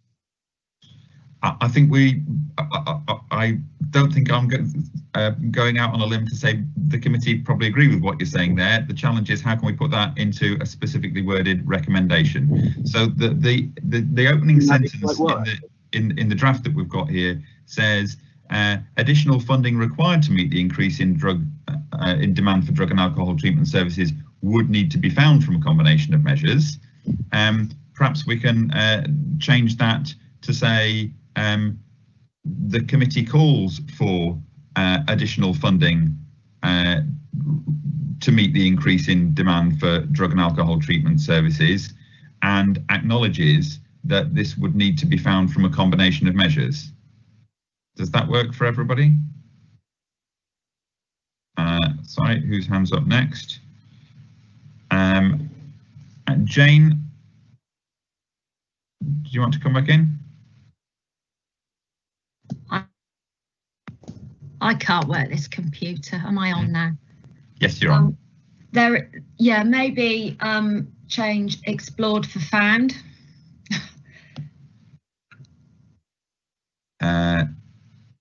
So the opening, and Leanne, I think you're listening in on this. You're starting with the wording that was there, and you're changing the bit at the beginning to say the committee calls for additional funding to be found to meet the increase in in demand for drug and alcohol treatment services. Where does your it was that additional funding required to meet the increase in demand for drug and alcohol treatment services is found from a combination of measures.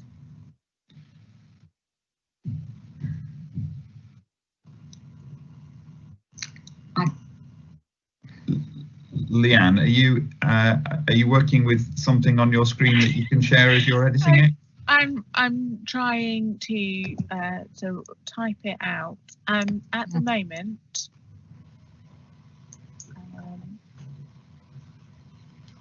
Yeah. Also, Dominic's just put up a form of wording in the chat box that I was just going to put up as well.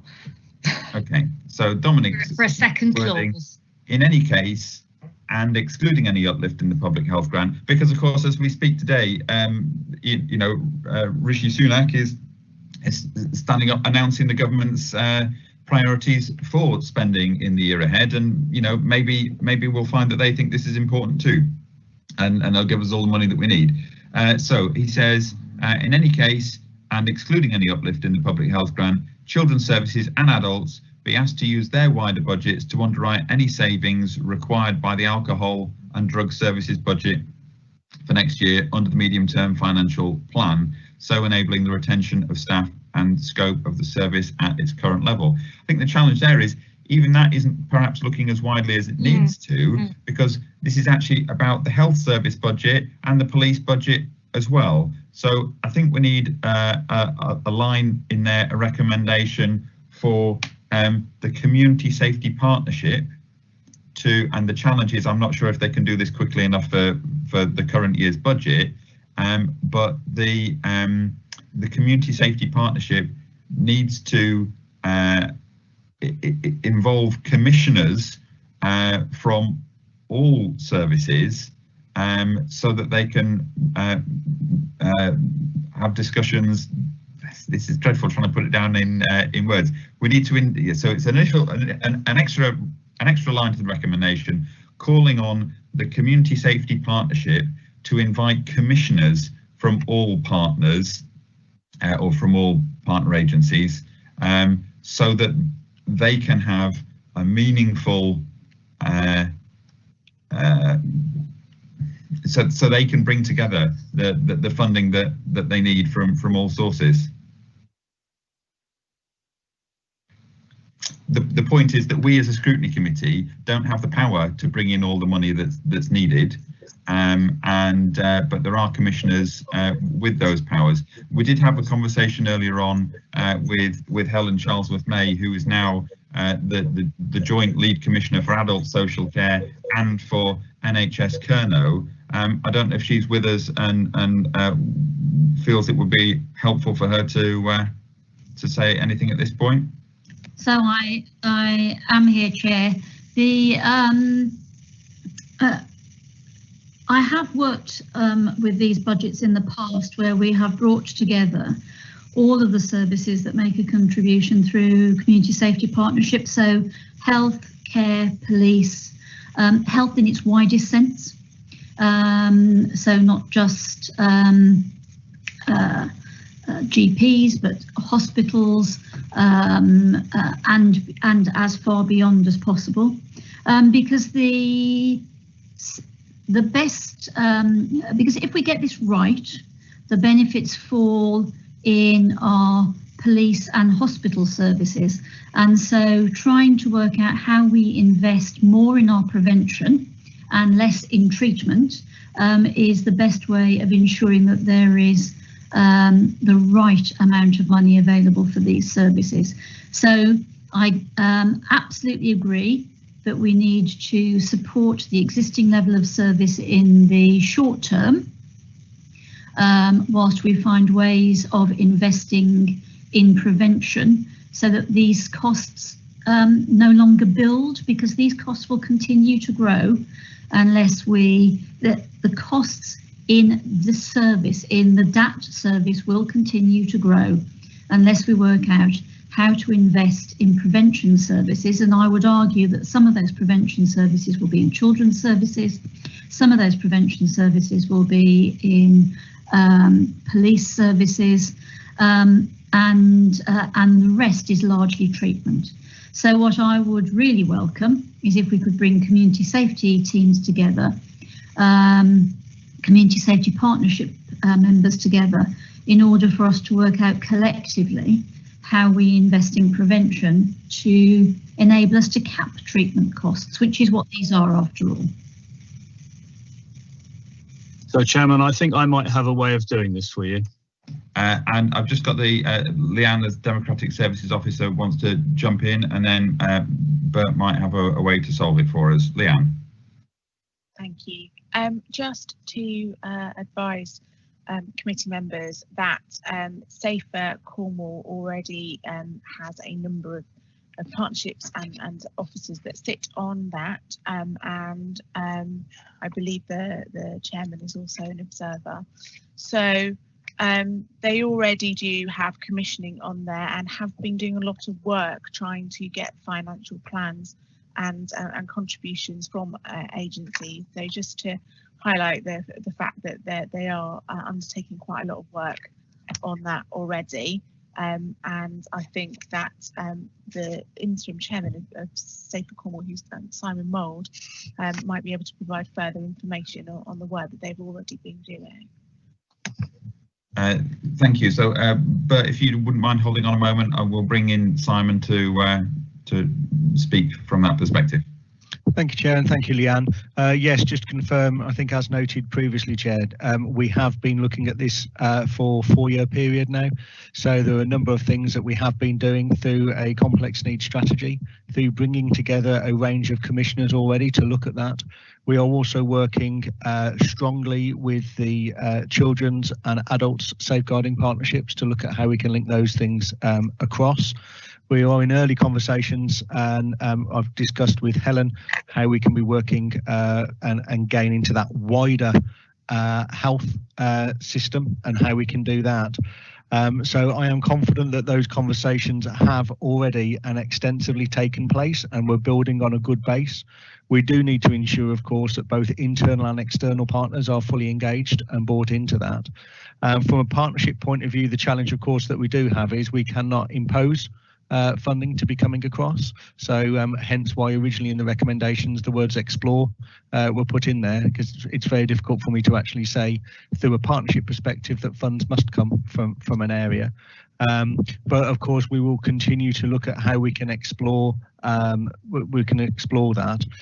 So far over the last number of years, whilst we've had written support back from all partners that under no uncertain circumstance do they think that those service areas should be reduced, and have provided evidence as to why not, all of them over the last 4 years have come back to state that there is no further funds that they would be able to allocate to it, however. Yeah, so I think you've hit the crux of it there. Everybody can sit down in a room together and agree that together it ought to be done until someone asks them to write the checks. Right. Helen, Helen wants to come back in. Bert, do you want to chip in now? I just want to say, I thought actually you probably inadvertently found the way through this, because actually, you know, if you talk about money at the moment, it becomes quite difficult. But if you talk about the maintenance of your drug and alcohol services at their current levels, then actually what you're doing is setting an instruction to management that however they want to manage the money, they have to maintain the services. And that's in the end what matters. Now that might mean that, you know, I mean, that's what the whole council is about doing at the moment anyway, isn't it? So what I'm going to suggest is that the form of words, I'm taking into account Helen's suggestion about prevention. So I've got 3 sentences that the committee wish to see them maintain all drug and alcohol services at their current levels of service, and be prepared to meet contingencies should demand increase during the period of the MTFP. If I think that's what it's called. Secondly, that we invest throughout the Safer, we encourage investment throughout the Safer Cornwall Partnership in prevention. And thirdly, that we support the police to increase resources to them to support preventative work. Right. Could you put that in writing for Leanne to look at incorporating? We've now spent 20 minutes trying to get our heads around how to put into words the thing that we all broadly agree on. Helen, did you want to come back in?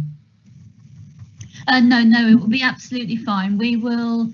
I've heard the proposed recommendation. The instruction that we've received is very straightforward. Is that we will need to identify offsetting savings. So when we bring forward the budget proposals for adults and children's, we will need to identify the offsetting savings to cover this off. So as long as the committee understand that that is what we will now need to do, that's fine.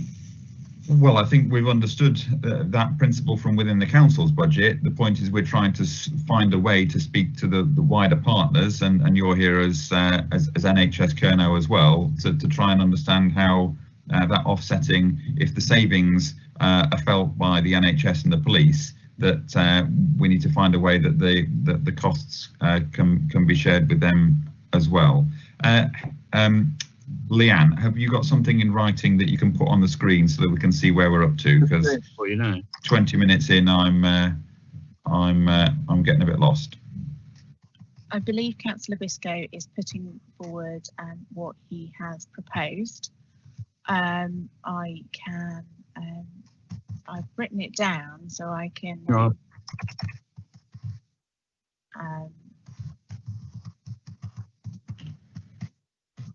There you go. Okay, so I'll try and put it on the screen, but in terms of the one that we've got is that maintain all drug and alcohol services and prepared to meet contingency should demand increase during the period of the MTFP. To encourage investment through the Safer Cornwall Partnership in preventative work and support the police to increase its resources to support preventative work. Yep. So there's three recommendations there. That's been Councillor Biscoe, are you proposing those as recommendations? Yes, I will. Yes, yes. Happy to second. John Pollard. Councillor Pollard is willing to second those as. Thank you, Councillor Pollard.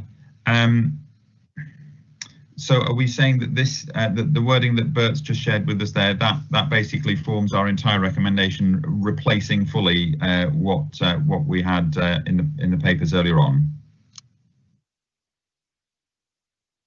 Is that what you're proposing, Bert? I would think so, yes.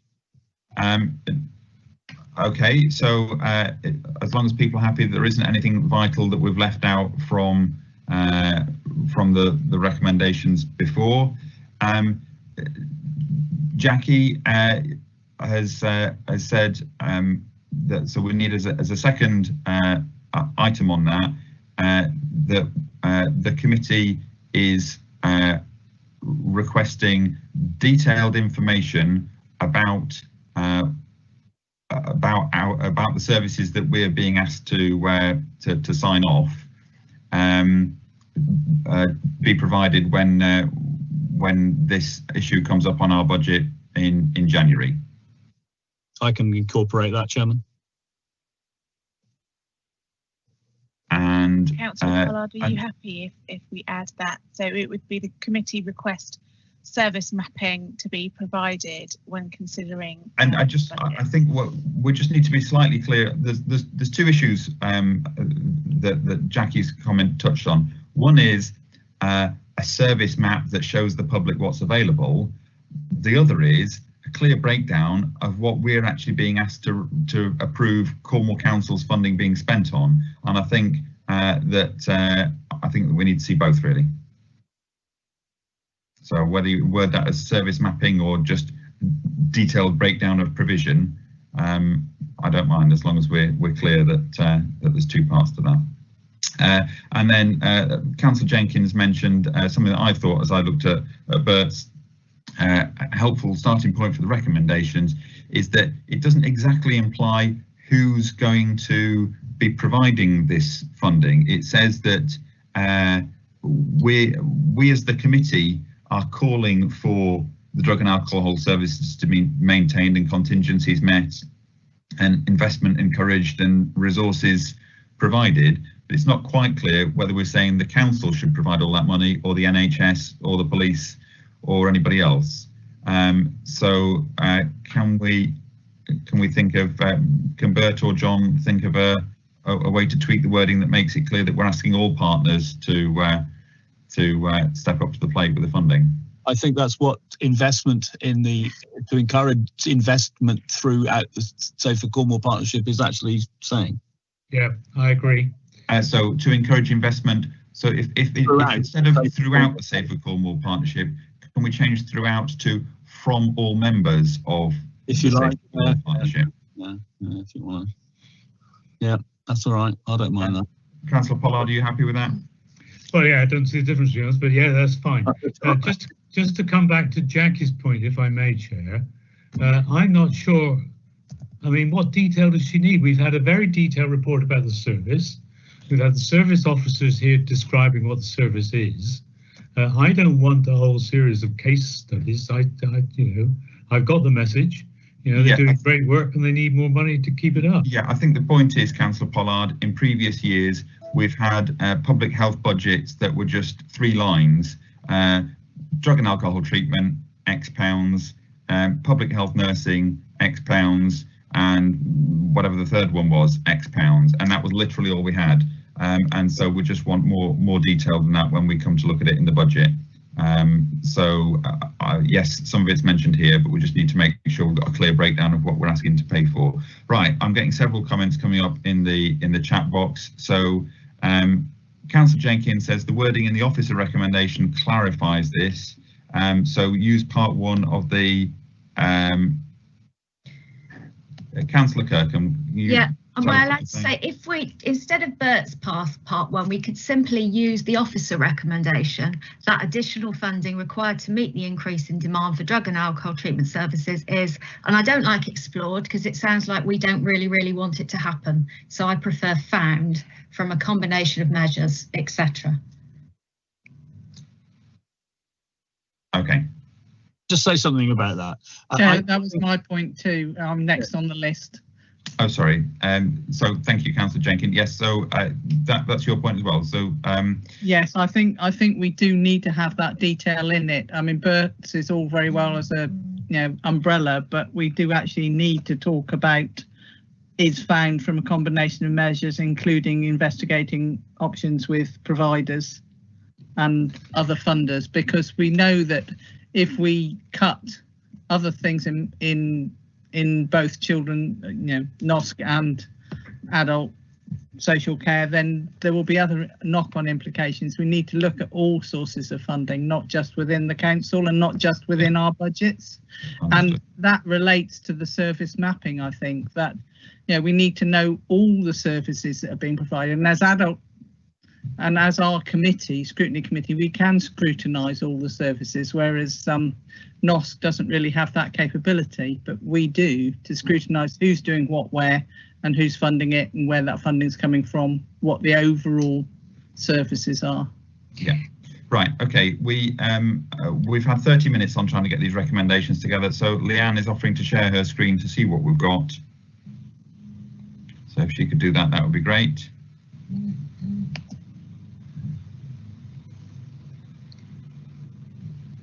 Can't see anything yet, Leanne.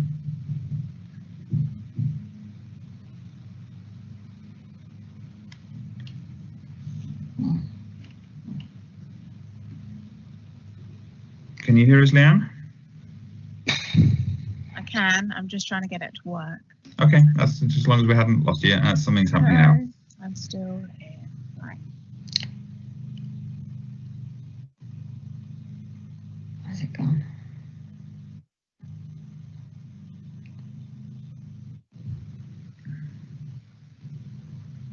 That might be the wrong document. Might need to go off and come back on again.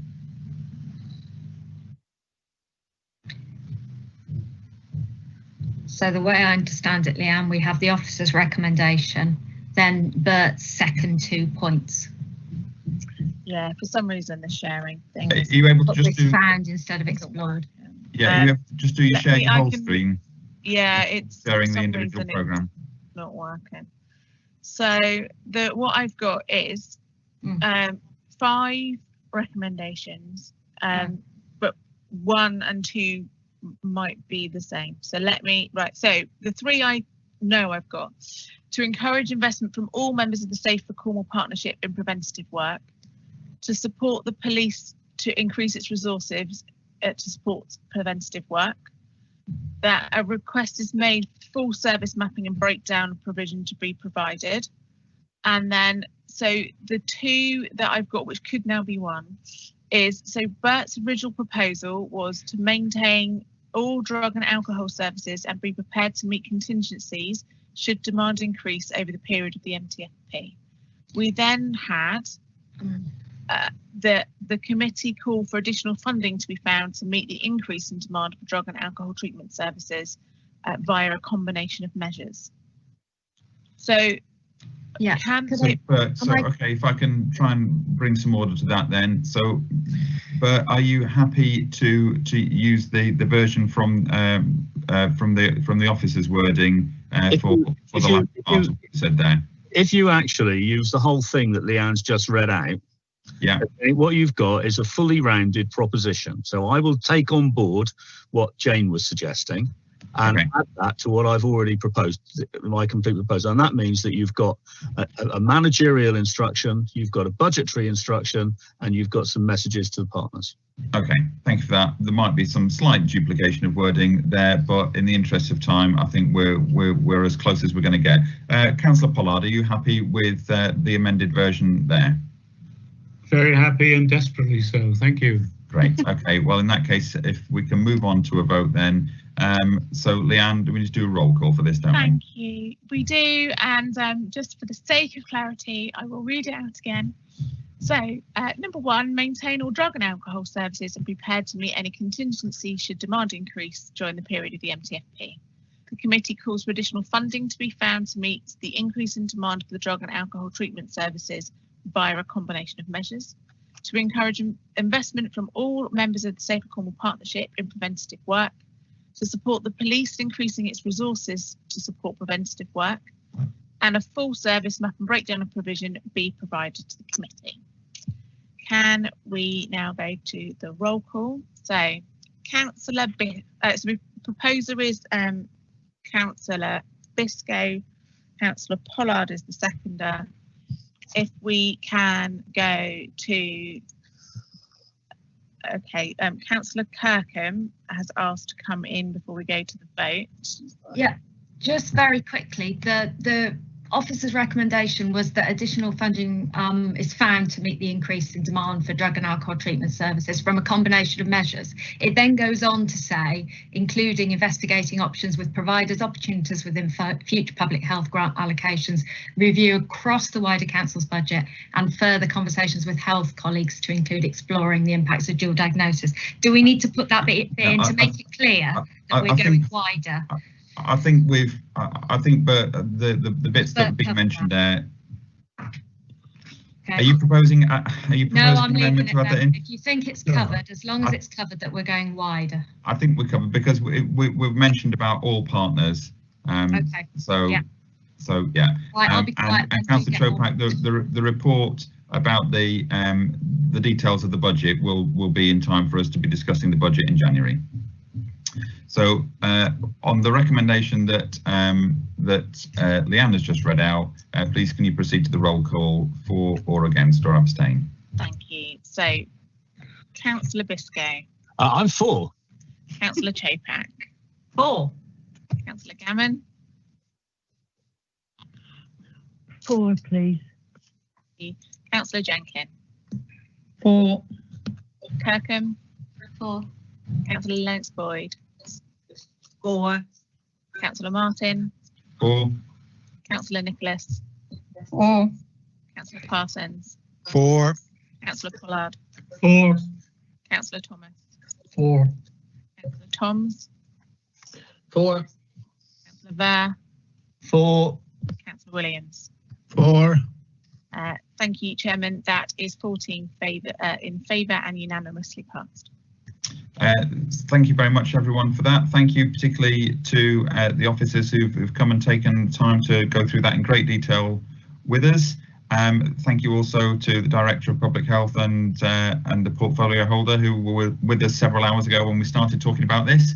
And thank you all for putting up with having me in the chair. I'm now going to adjourn for a 15-minute break. If we can come back at 12:20, hopefully Councillor Toms can take us to a speedy conclusion. Remember to mute your microphones and turn off your cameras while we're on that break. Thank you, everyone.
Good afternoon, everybody. Are we ready to start again?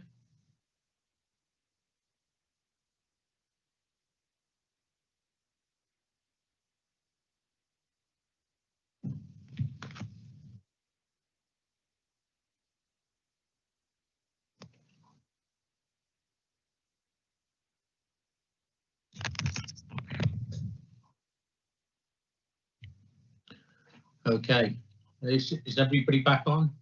I can't, it's hard to tell.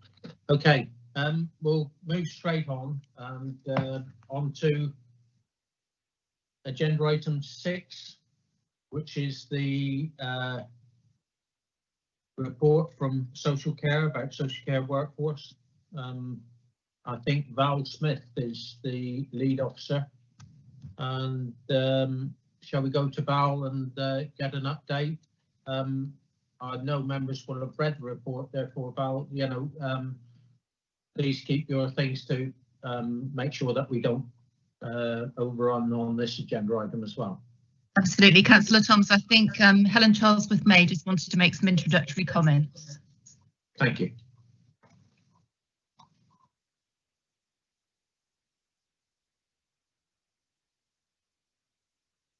However, shall I press on? Yes, please. Okay. Before you go, I think Councillor Parsons wanted to come in. Councillor Parsons. No, I was just trying to sort out my screen here, which isn't working. Armand, ignore me. Sorry. Okay, thank you. Over to you, Val. Okay, I'll just share my screen. So if you'll bear with me, I'll just share the deck.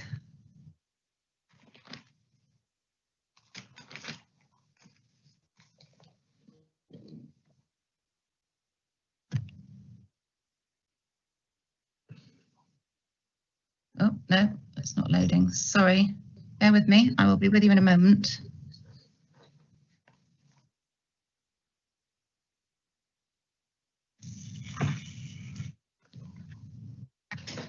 So is that presenting? Can you see the slide deck? Yes, we can, or I can. Okay. I think Helen is back with us now. Helen, did you want to make some introductory comments? I am. Thank you very much, Val. So I think the starting point really is just to sort of recognise that over this last 10 months, the staff in social care, both in the organisation and outside of the organisation, so those staff that we commission, have been unbelievably flexible in the way they have approached their work in order to enable us to get through the pandemic. We absolutely recognise that there is now an issue around resilience. People feel tired. They have done much that they might not have done at other times in other years. And what we're trying to work through now is how do we, when we come out the other side, have a bigger, more robust, more resilient workforce. But I'm going to hand over to Val, who will go through the presentation with you. Yes, so I'm very conscious of the need to be brief, so I will simply highlight new information or give some more detail where perhaps there isn't as much detail contained within the paper that's been circulated. So the paper is in response to a request from members for an update on the adult social care workforce. And the focus of the paper is very much around the impacts of COVID upon the workforce, some of the issues that were in train prior to that, and what impact that has had on our deployment and future plans. So I think it's key to emphasise that from March onwards, some of the integration and joint working that have been happening with health colleagues, the voluntary sector, and other partners accelerated significantly. And further on in the presentation, I'll talk to you about some of the teams that were set up at speed during March and April to respond to the pandemic. Under Helen's leadership, as has already been mentioned, we are working much more closely as a commissioning team across the council and with colleagues from NHS Kerno. So I'll move on. There is some information about demography in the paper, but just to say that as a little update, we now have 969 employees, whereas in the paper I think it said we had 978, but that's just not part of our normal fluctuation. We have something in the region of 20 agency workers in social work and occupational therapy roles.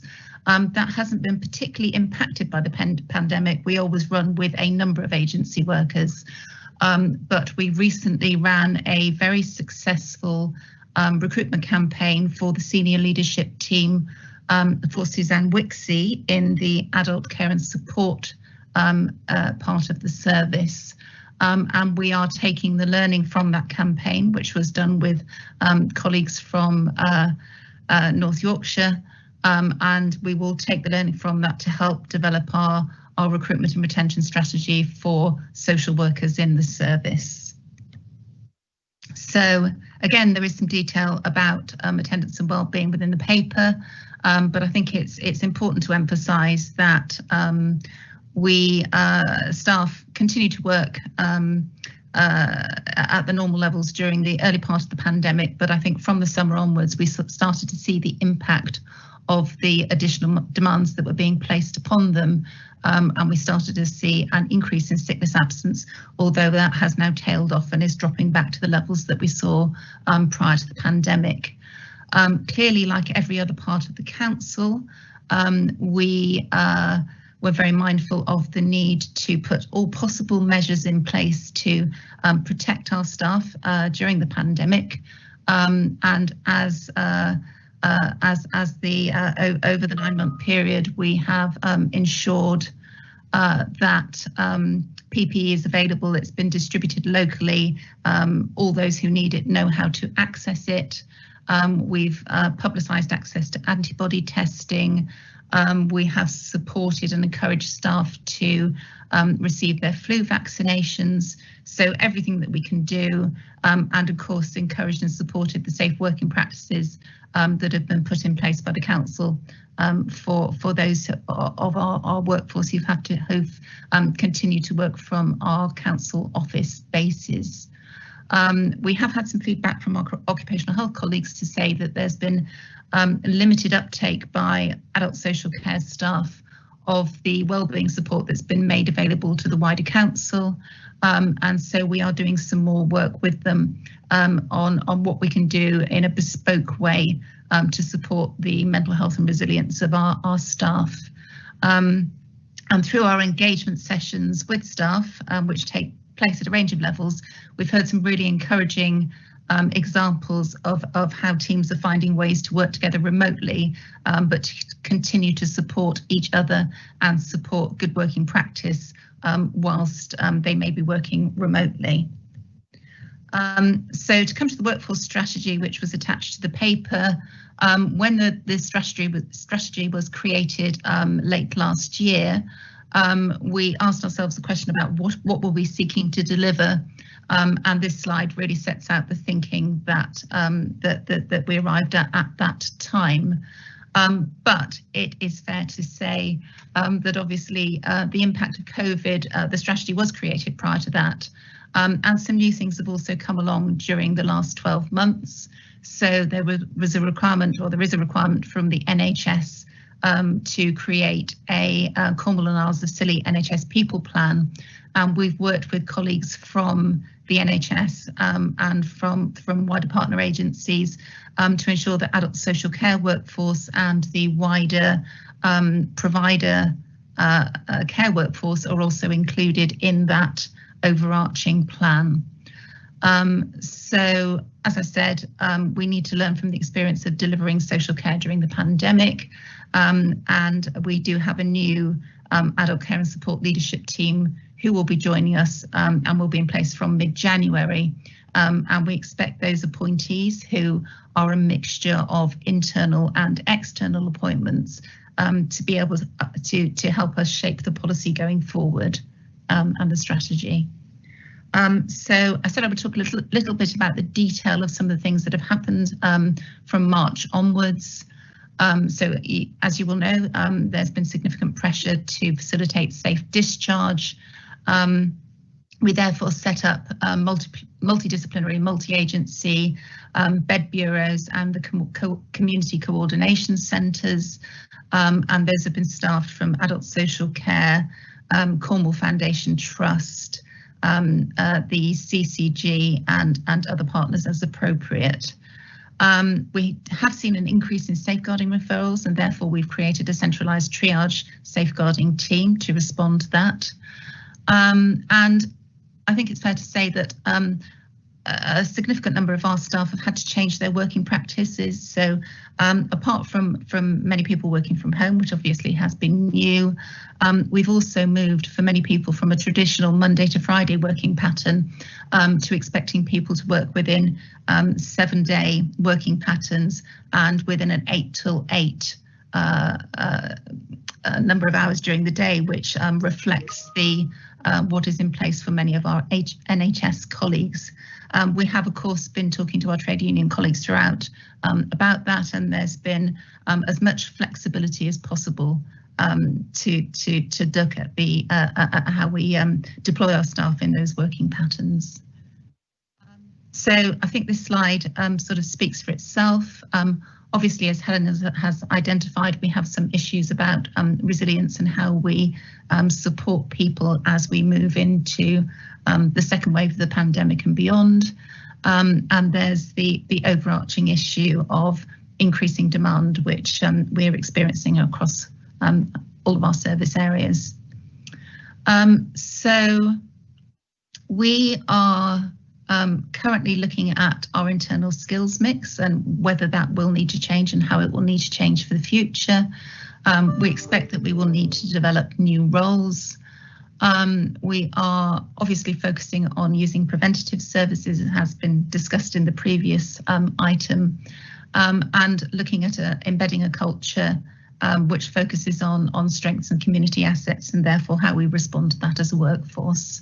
So finally, there is some work underway at the moment to look at winter pressures and how we ensure that our services remain safe through the winter period, and therefore how we deploy our workforce to achieve that. There is a wider council programme at the moment around voluntary redundancies, and Adult Social Care is responding to that. We have new legislation coming online. The 2019 Mental Capacity Act introduced the Liberty Protection Safeguards, and they will be introduced from April 2022, which will impact upon our workforce deployment. We have the continued drive to make safeguarding personal, and we have the ongoing issue of our integration with other partners. So the final point on this slide is taken from the NHS Health and Care Partnership System People Plan, and the three key pillars of that are attract and recruit, develop and upskill, retain and support. So I hope that's sufficient, and I hand back for questions. Thank you, Val. Very interesting. I have a questioner. That's Councillor Nichols. Sue, the member to respond if you wish to do so. Thank you. Yeah, thank you very much for that, Val. It's really succinct, and the report was really good. A couple of things really. We've heard on a few meetings about the problems that agency care workers in the community have been having in terms of access or even routine COVID-19 testing. So these people are obviously carrying out part of our contracts. So I'm just wondering, why is it that they haven't been able to access testing, and whether the testing facilities are the same for them as they are for our workforce?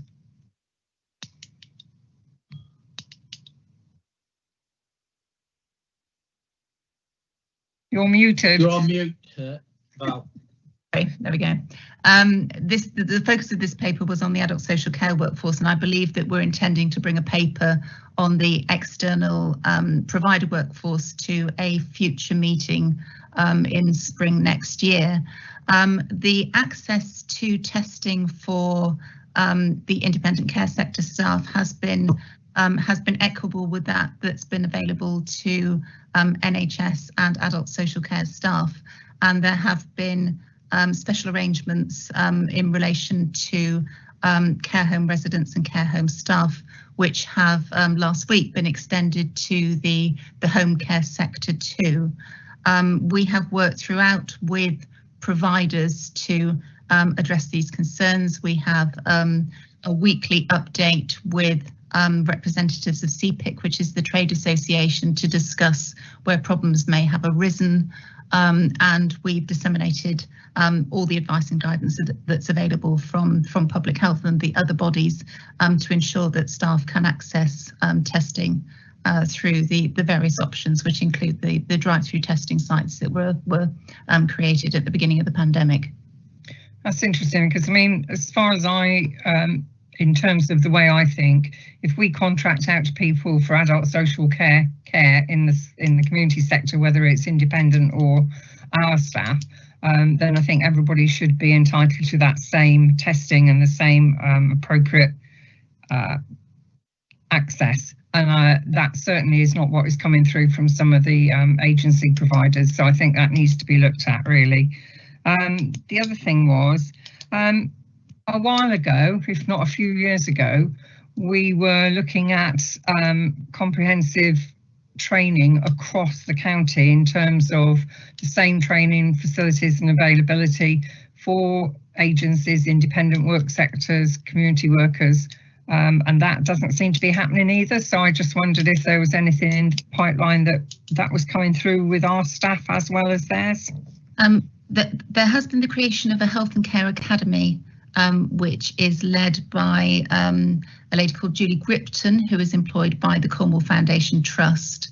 And we as a council have signed up to the creation of that academy and support that academy. We have regular meetings between representatives of all of the learning and development providers. So there's the REACH project at Truro College, which is funded by the European Social Fund, which has been providing training to the sector. We have the offer from the academy. Our health colleagues have opened up offers of training and support to care providers and to adult social care staff. So there is a lot of work going on to see what we can do to share and disseminate learning.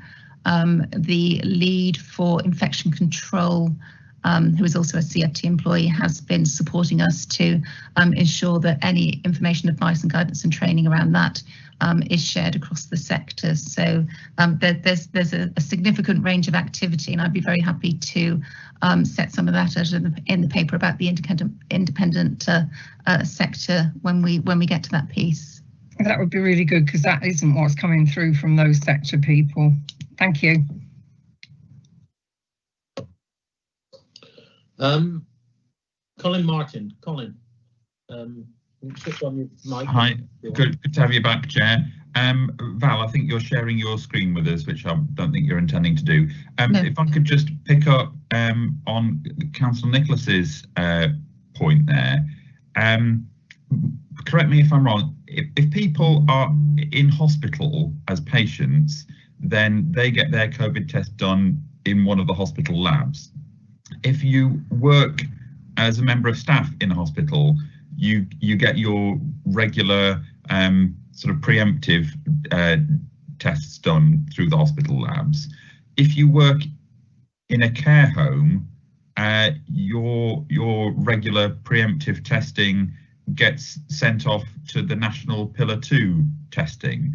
My understanding is that the local labs are turning tests around within 24 hours, whereas last time I spoke to my local care homes, they were saying that they'd had to wait sometimes 7 or 8 days for their regular tests to come back from the Pillar 2 testing. So you said that the health workforce and the care workforce are having equitable testing regimes, but that's not quite the same as saying they've actually got the same testing regimes. Am I getting the wrong end of the stick, or has something new happened? And in particular, we've been hearing in other parts of the country these rapid tests being rolled out, but hearing that as they get rolled out more widely across the country, in particular to care home staff, that Cornwall might be at the back of the queue for that because we're seen as a low risk area. I think Helen would like to come in and respond to that. So I was going to pick up Councillor Martin and Councillor Nicholas about the testing, etc. So it is absolutely the case that we are trying to ensure that everyone is having the same access to tests. It is clearly the case that care staff are not being tested through the same routes that NHS staff are being tested through in the hospital. So there is a difference between Pillar 1 and Pillar 2. It is also the case that much of the focus has been on residential and nursing care staff as opposed to domiciliary care staff. Now that has not been a local choice. That has been about the way in which testing has been prioritised nationally. And I think the really positive thing to come out of this last 8 months is the increased focus on adult social care full stop.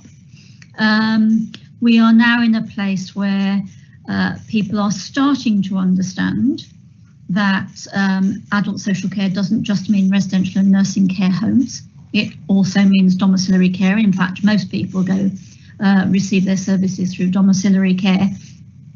And it is also the case that people are now starting to understand that not everybody who is old lives in a care home, which is really positive because the approach to vaccination has been changed as a result of that understanding. So we locally, what I would say is that we are working really, really closely with our providers in the residential and nursing care sector and in the domiciliary care sector. So CPIC is the overarching forum we're working with, and that board represents both domiciliary and residential and nursing care providers. And we have worked really hard to ensure equitable access across the entirety of the sector. That does not mean that everybody, unfortunately, that doesn't mean that everybody is being treated in the same way. And that has been much more about the way in which people have been able to access that Pillar 2 testing. We continue to highlight the risks associated with that. And we continue to work with providers to ensure that where we can, they can access NHS testing where there is capacity. And that has been much more straightforward when we've had less activity. It's a bit more difficult at the moment because clearly lots and lots of people are seeking testing in a way they weren't during the summer. So the assurance I can give you is that locally we are doing everything we can to ensure equitable access to testing and training and PPE. That does not, or it doesn't always feel like that on the ground, but that is much more to do with the way in which the systems are operating that is outside of our control. Thanks for that. There's one area that I haven't quite understood. For people like GPs and district nurses, do they get regular preemptive tests, and are they done through Pillar 1 or Pillar 2? So I can answer this definitively for district nurses. I can't for GPs. So district nurses are NHS staff and they are entitled to all the things that everybody else is entitled to in the NHS, whether they are in RCHT or CFT. So that just works for them in the same way that it works for everybody else. My working assumption is that that is also true for GPs, but I can't say that categorically. I haven't specifically asked that question. Okay, and you've given us an assurance that When you said equitable across the whole sector, are you meaning domiciliary care staff will have the same access as residential home staff, or are you saying that people in the care sector won't have to wait longer for their test results than people in the NHS? I'm saying that we are trying to ensure that residential and domiciliary care staff have the same access. We have prioritised them over adult social care employees, because domiciliary and residential care staff are meeting more people than our social workers are actually. We are trying the best we can to ensure that access for residential and domiciliary care staff is the same as NHS staff, but clearly, because it's through Pillar 2, it's not identical. Okay, well, I think we're all sick of hearing me say that I think we ought to invest in increasing the capacity of our local testing and tracing capacity, so we're not so dependent on the variability of Pillar 2. And I've got a particular concern that when these rapid tests are rolled out, that there is going to be, even if it's something like 0.4% false positive rate, when thousands and thousands of people start taking them, there's lots of people will be getting a positive result on that, who are then advised you should go and get a swab test through Pillar 2 to get a more precise answer. And at that point, I think we might suddenly find big long delays, which could then have a negative effect on all our social care staff.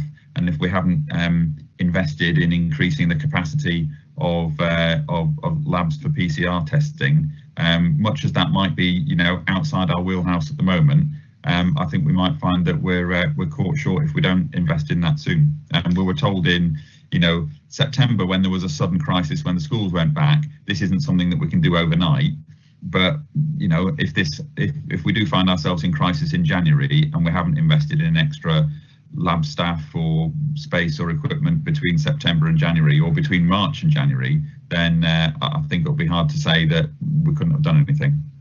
So we will have a better idea once we see the results from the pilots that they're running around mass testing. Okay, thank you. Moving on. Councillor Jenkins, Loveday, please.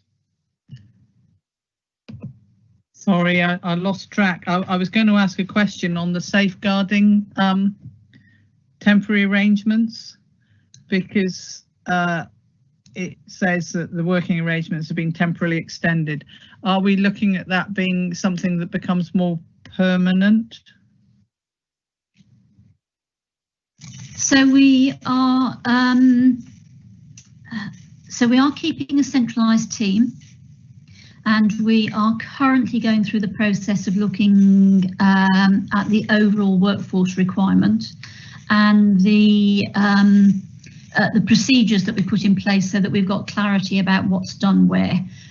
So the centralised team was really, really helpful during the pandemic, because everything was being reviewed every day by a multidisciplinary team. There is a lot of support for continuing with that model, but we do need to refine it. So we're currently going through that process at the moment.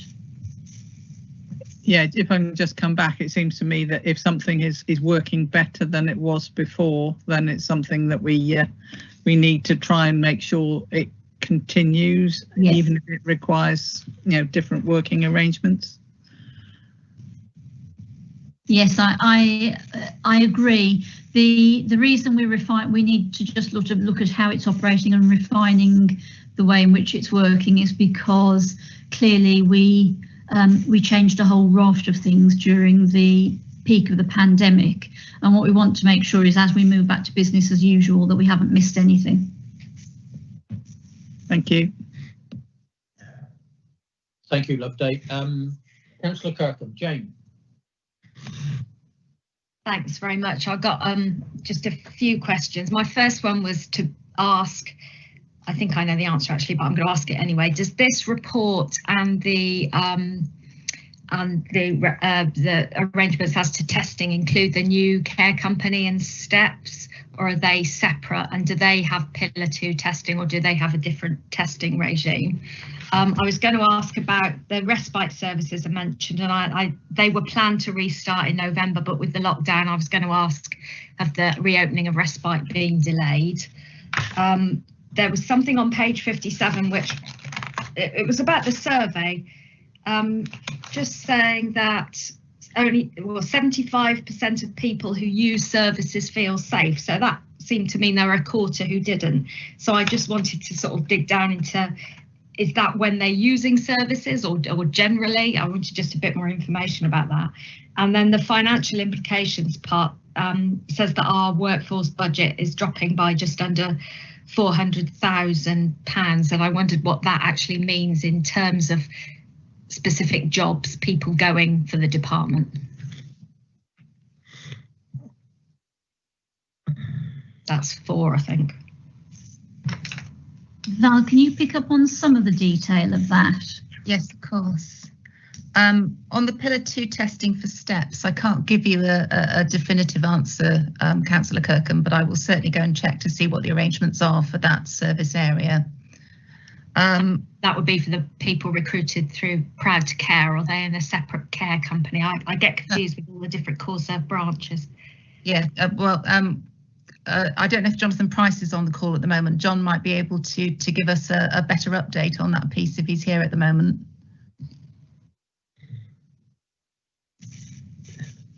Maybe not. Okay, but I will go and investigate for you, Councillor Kirkham, and come back to you on that. In terms of the recruitment, the new CareCo arrangements, which incorporate core serve, does incorporate the STEPS service. The wider Proud to Care recruitment campaign that we have going on at the moment is a campaign across the entirety of health and care. So it picks up the independent care provider sector, it picks up the core care staff and the STEPS staff. We're also advertising on behalf of CFT and RCHT and Kerno CIC. So it's a whole system effort to recruit people into the system more widely. Okay.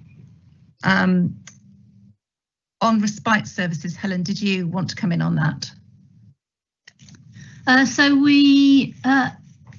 it has been delayed a little, but we are pressing on with opening them, and we have asked people to contact us so that we can start to have people using the service. I think it's fair to say it is a very significantly reduced service.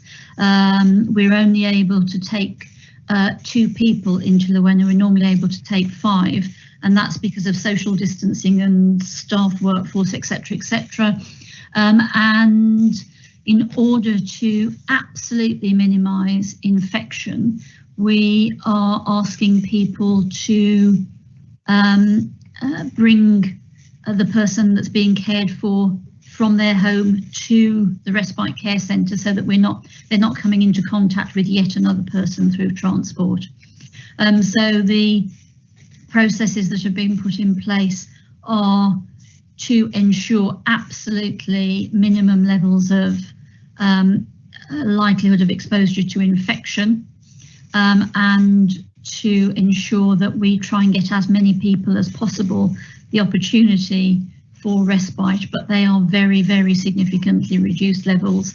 And the access to those services, we've conducted a risk assessment across all of our cases, and we've had conversations with families and with people who normally use those respite care services, so that we can ensure that it is really those people with the greatest level of need that are accessing the service. And the day services are still on an outreach basis, are they, for the? Yeah, they are. We are now at about 50% of people in receipt of some form of outreach. That has been very much done on the basis of who does want outreach. So the 50% of people who aren't using outreach, that has been their choice rather than us saying they can't have services. Yeah, I mean, they are significantly reduced levels of service. So I think your next question, Councillor Kirkham, was about the 75% of individuals satisfied with their care and support. It's the ones that feeling safe particularly was. Yes. So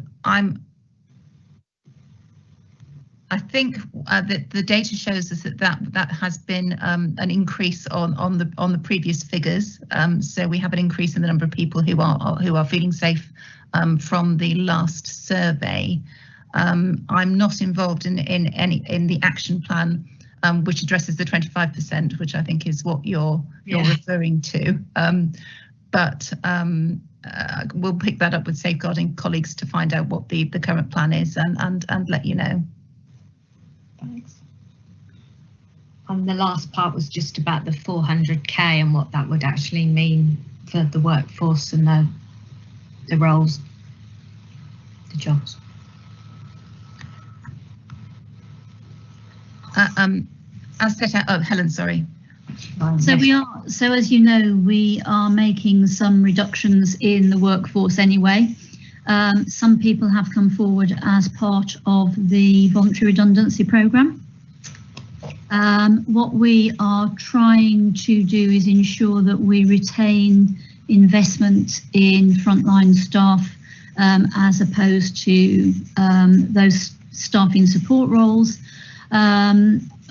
We are comfortable that as things are at the moment, we will be able to manage.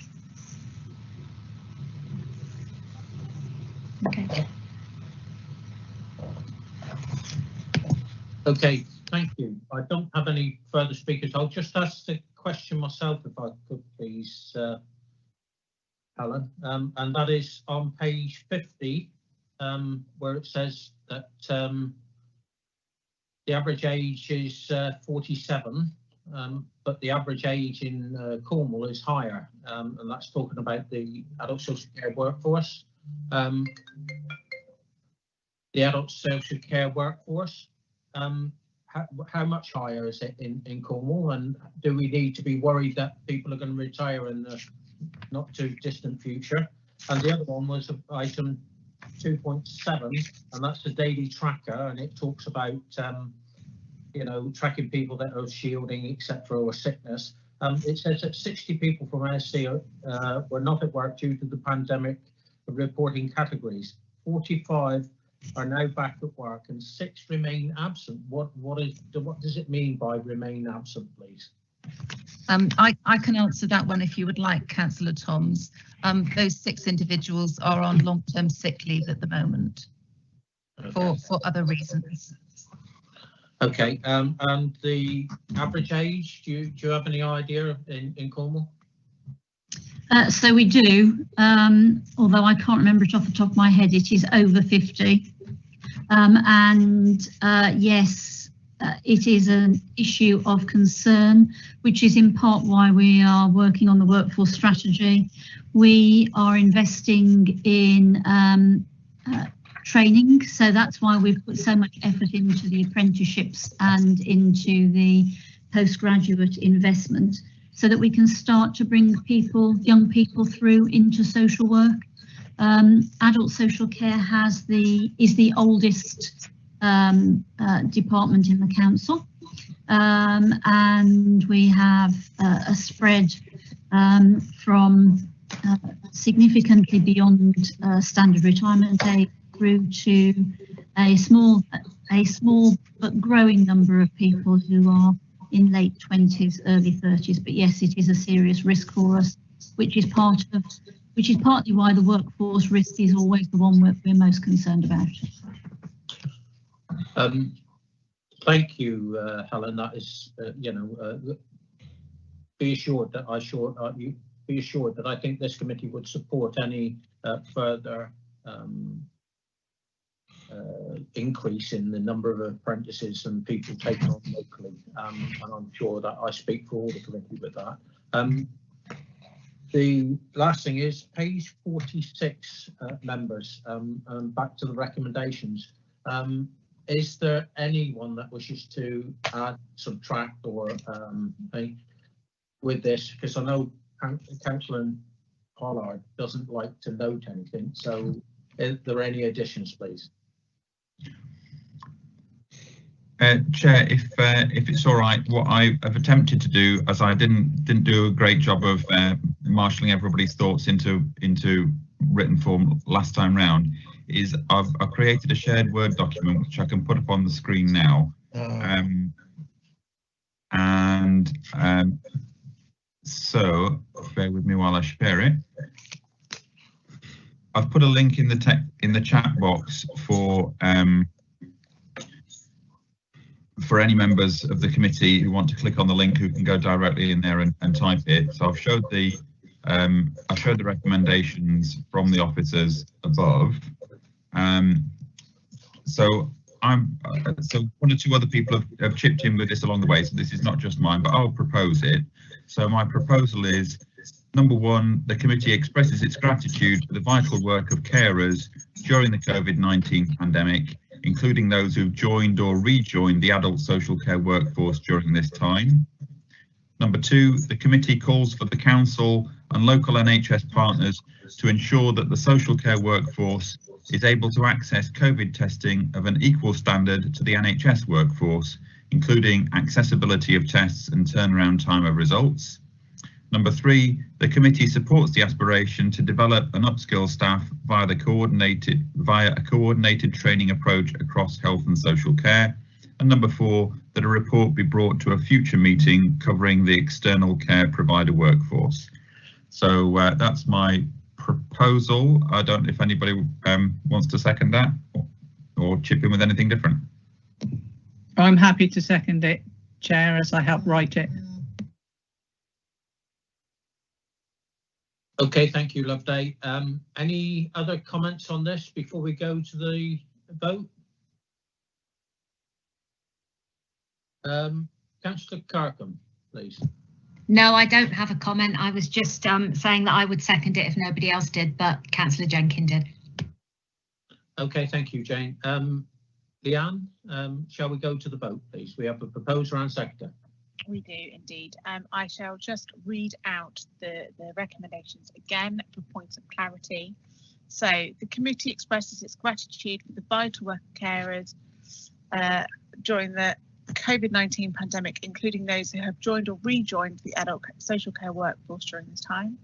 The committee calls for council and local NHS partners to ensure that the social care workforce is able to access COVID testing of an equal standard to the NHS workforce, including accessibility of tests and turnaround time for results. The committee supports the aspiration to develop and upskill staff via a coordinated training approach across health and social care, and that a report be brought to a future meeting covering the external care provider workforce. Okay, if everyone is assured that they know what they're voting for, I'll move to the roll call. So, Councillor Biscoe. For. Councillor Chopak. For. Councillor Gammon. Councillor Gammon. Thank you. For. Thank you very much, Councillor Gammon. Councillor Jenkin. For. Kirkham. For. Councillor Lennox-Boyd. For. Councillor Martin. For. Councillor Nicholas. For. Parsons. For. Councillor Pollard. For. I believe Councillor Thomas has had to leave the meeting for a moment. Can I just check? Councillor Thomas, are you back in the meeting? I believe he's had to take a temporary break, so he'll be back soon. Councillor Toms. For. Councillor Burr. Councillor Burr.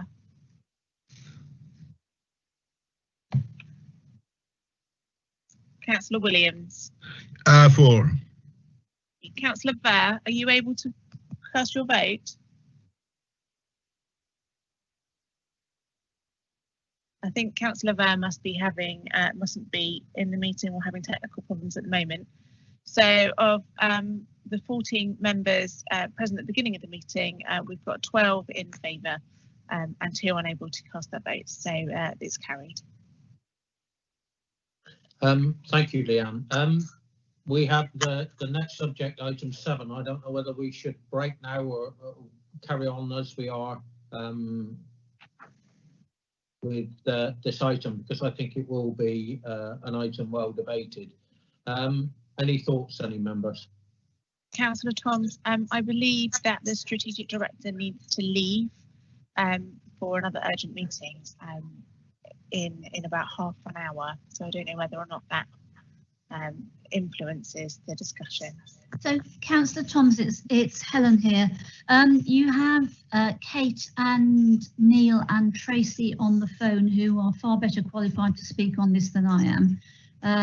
So I'm very happy because I can see that people would like to take a break now. Okay, thank you, Helen. Any members not wishing to carry on? Chair, I put a proposal in the chat that we should take a break. I think it's been quite long so far. Okay. I have another meeting at 1:30 to go out to, but I will be back by about 2. Okay. Anybody else? Any comments on this, please? I can't get into my chat box at the moment. The live stream, we do have a second live stream link which would kick in at 2 o'clock. We would need a very short break at that point to allow the live stream to turn over so that the members of the public can continue to watch. I believe it takes sort of 5 to 10 minutes to do that. So we could start after a break, but just be mindful that we will have to have a very quick break around 2 o'clock to change the live streams over. Okay, I have members asking for a break. Anybody object to that and wish to carry straight on? Nope, carry on. Happy. No, I'd like a break, please. Okay, shall we have a 20-minute break and then come back at about 25 past? Yeah, if you want to. Is that okay for everybody? Yeah. Yeah, sounds good. Thank you. Okay, we'll stop this and then carry on at 25 past. I'm sure that if we were to go into this next item, we'd sort of have to break at 2 o'clock anyway. So let's have a little break, have a refresh, and come back at 25 past. Okay, thank you. Thank you. Can I remind all members to turn off their cameras and their microphones, please? Leanne, before you disappear, were you able to access that link? Have you got the text of that of those resolutions that we just did there? I'm just trying now.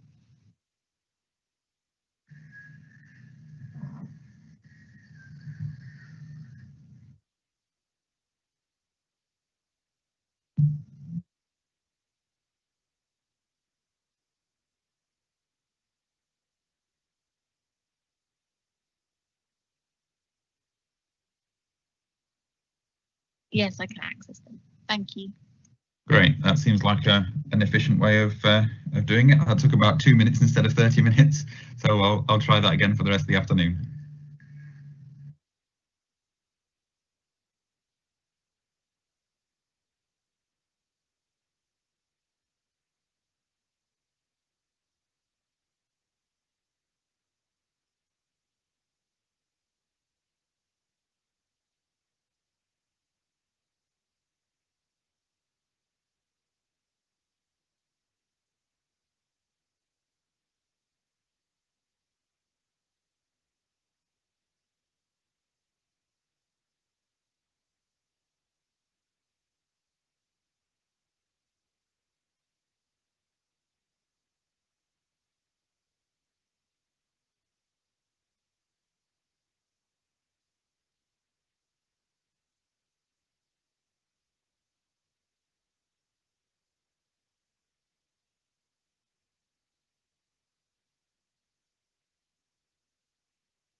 For members and officers who are linked still into this meeting, I've been talking with the technical officers, and it might be easier for us to change to the second live stream at this point rather than having to do it during the meeting. So for any members of the public that are watching this live stream, if you can go to the web page for the committee, there is a seconds link there which you can copy and paste into your browser, and when the meeting is transferred to that, it will appear. The live stream operator will change us over in the next few minutes so that members don't have to do anything, but members of the public, you'll need to use the second live stream that is available on the website. Thank you.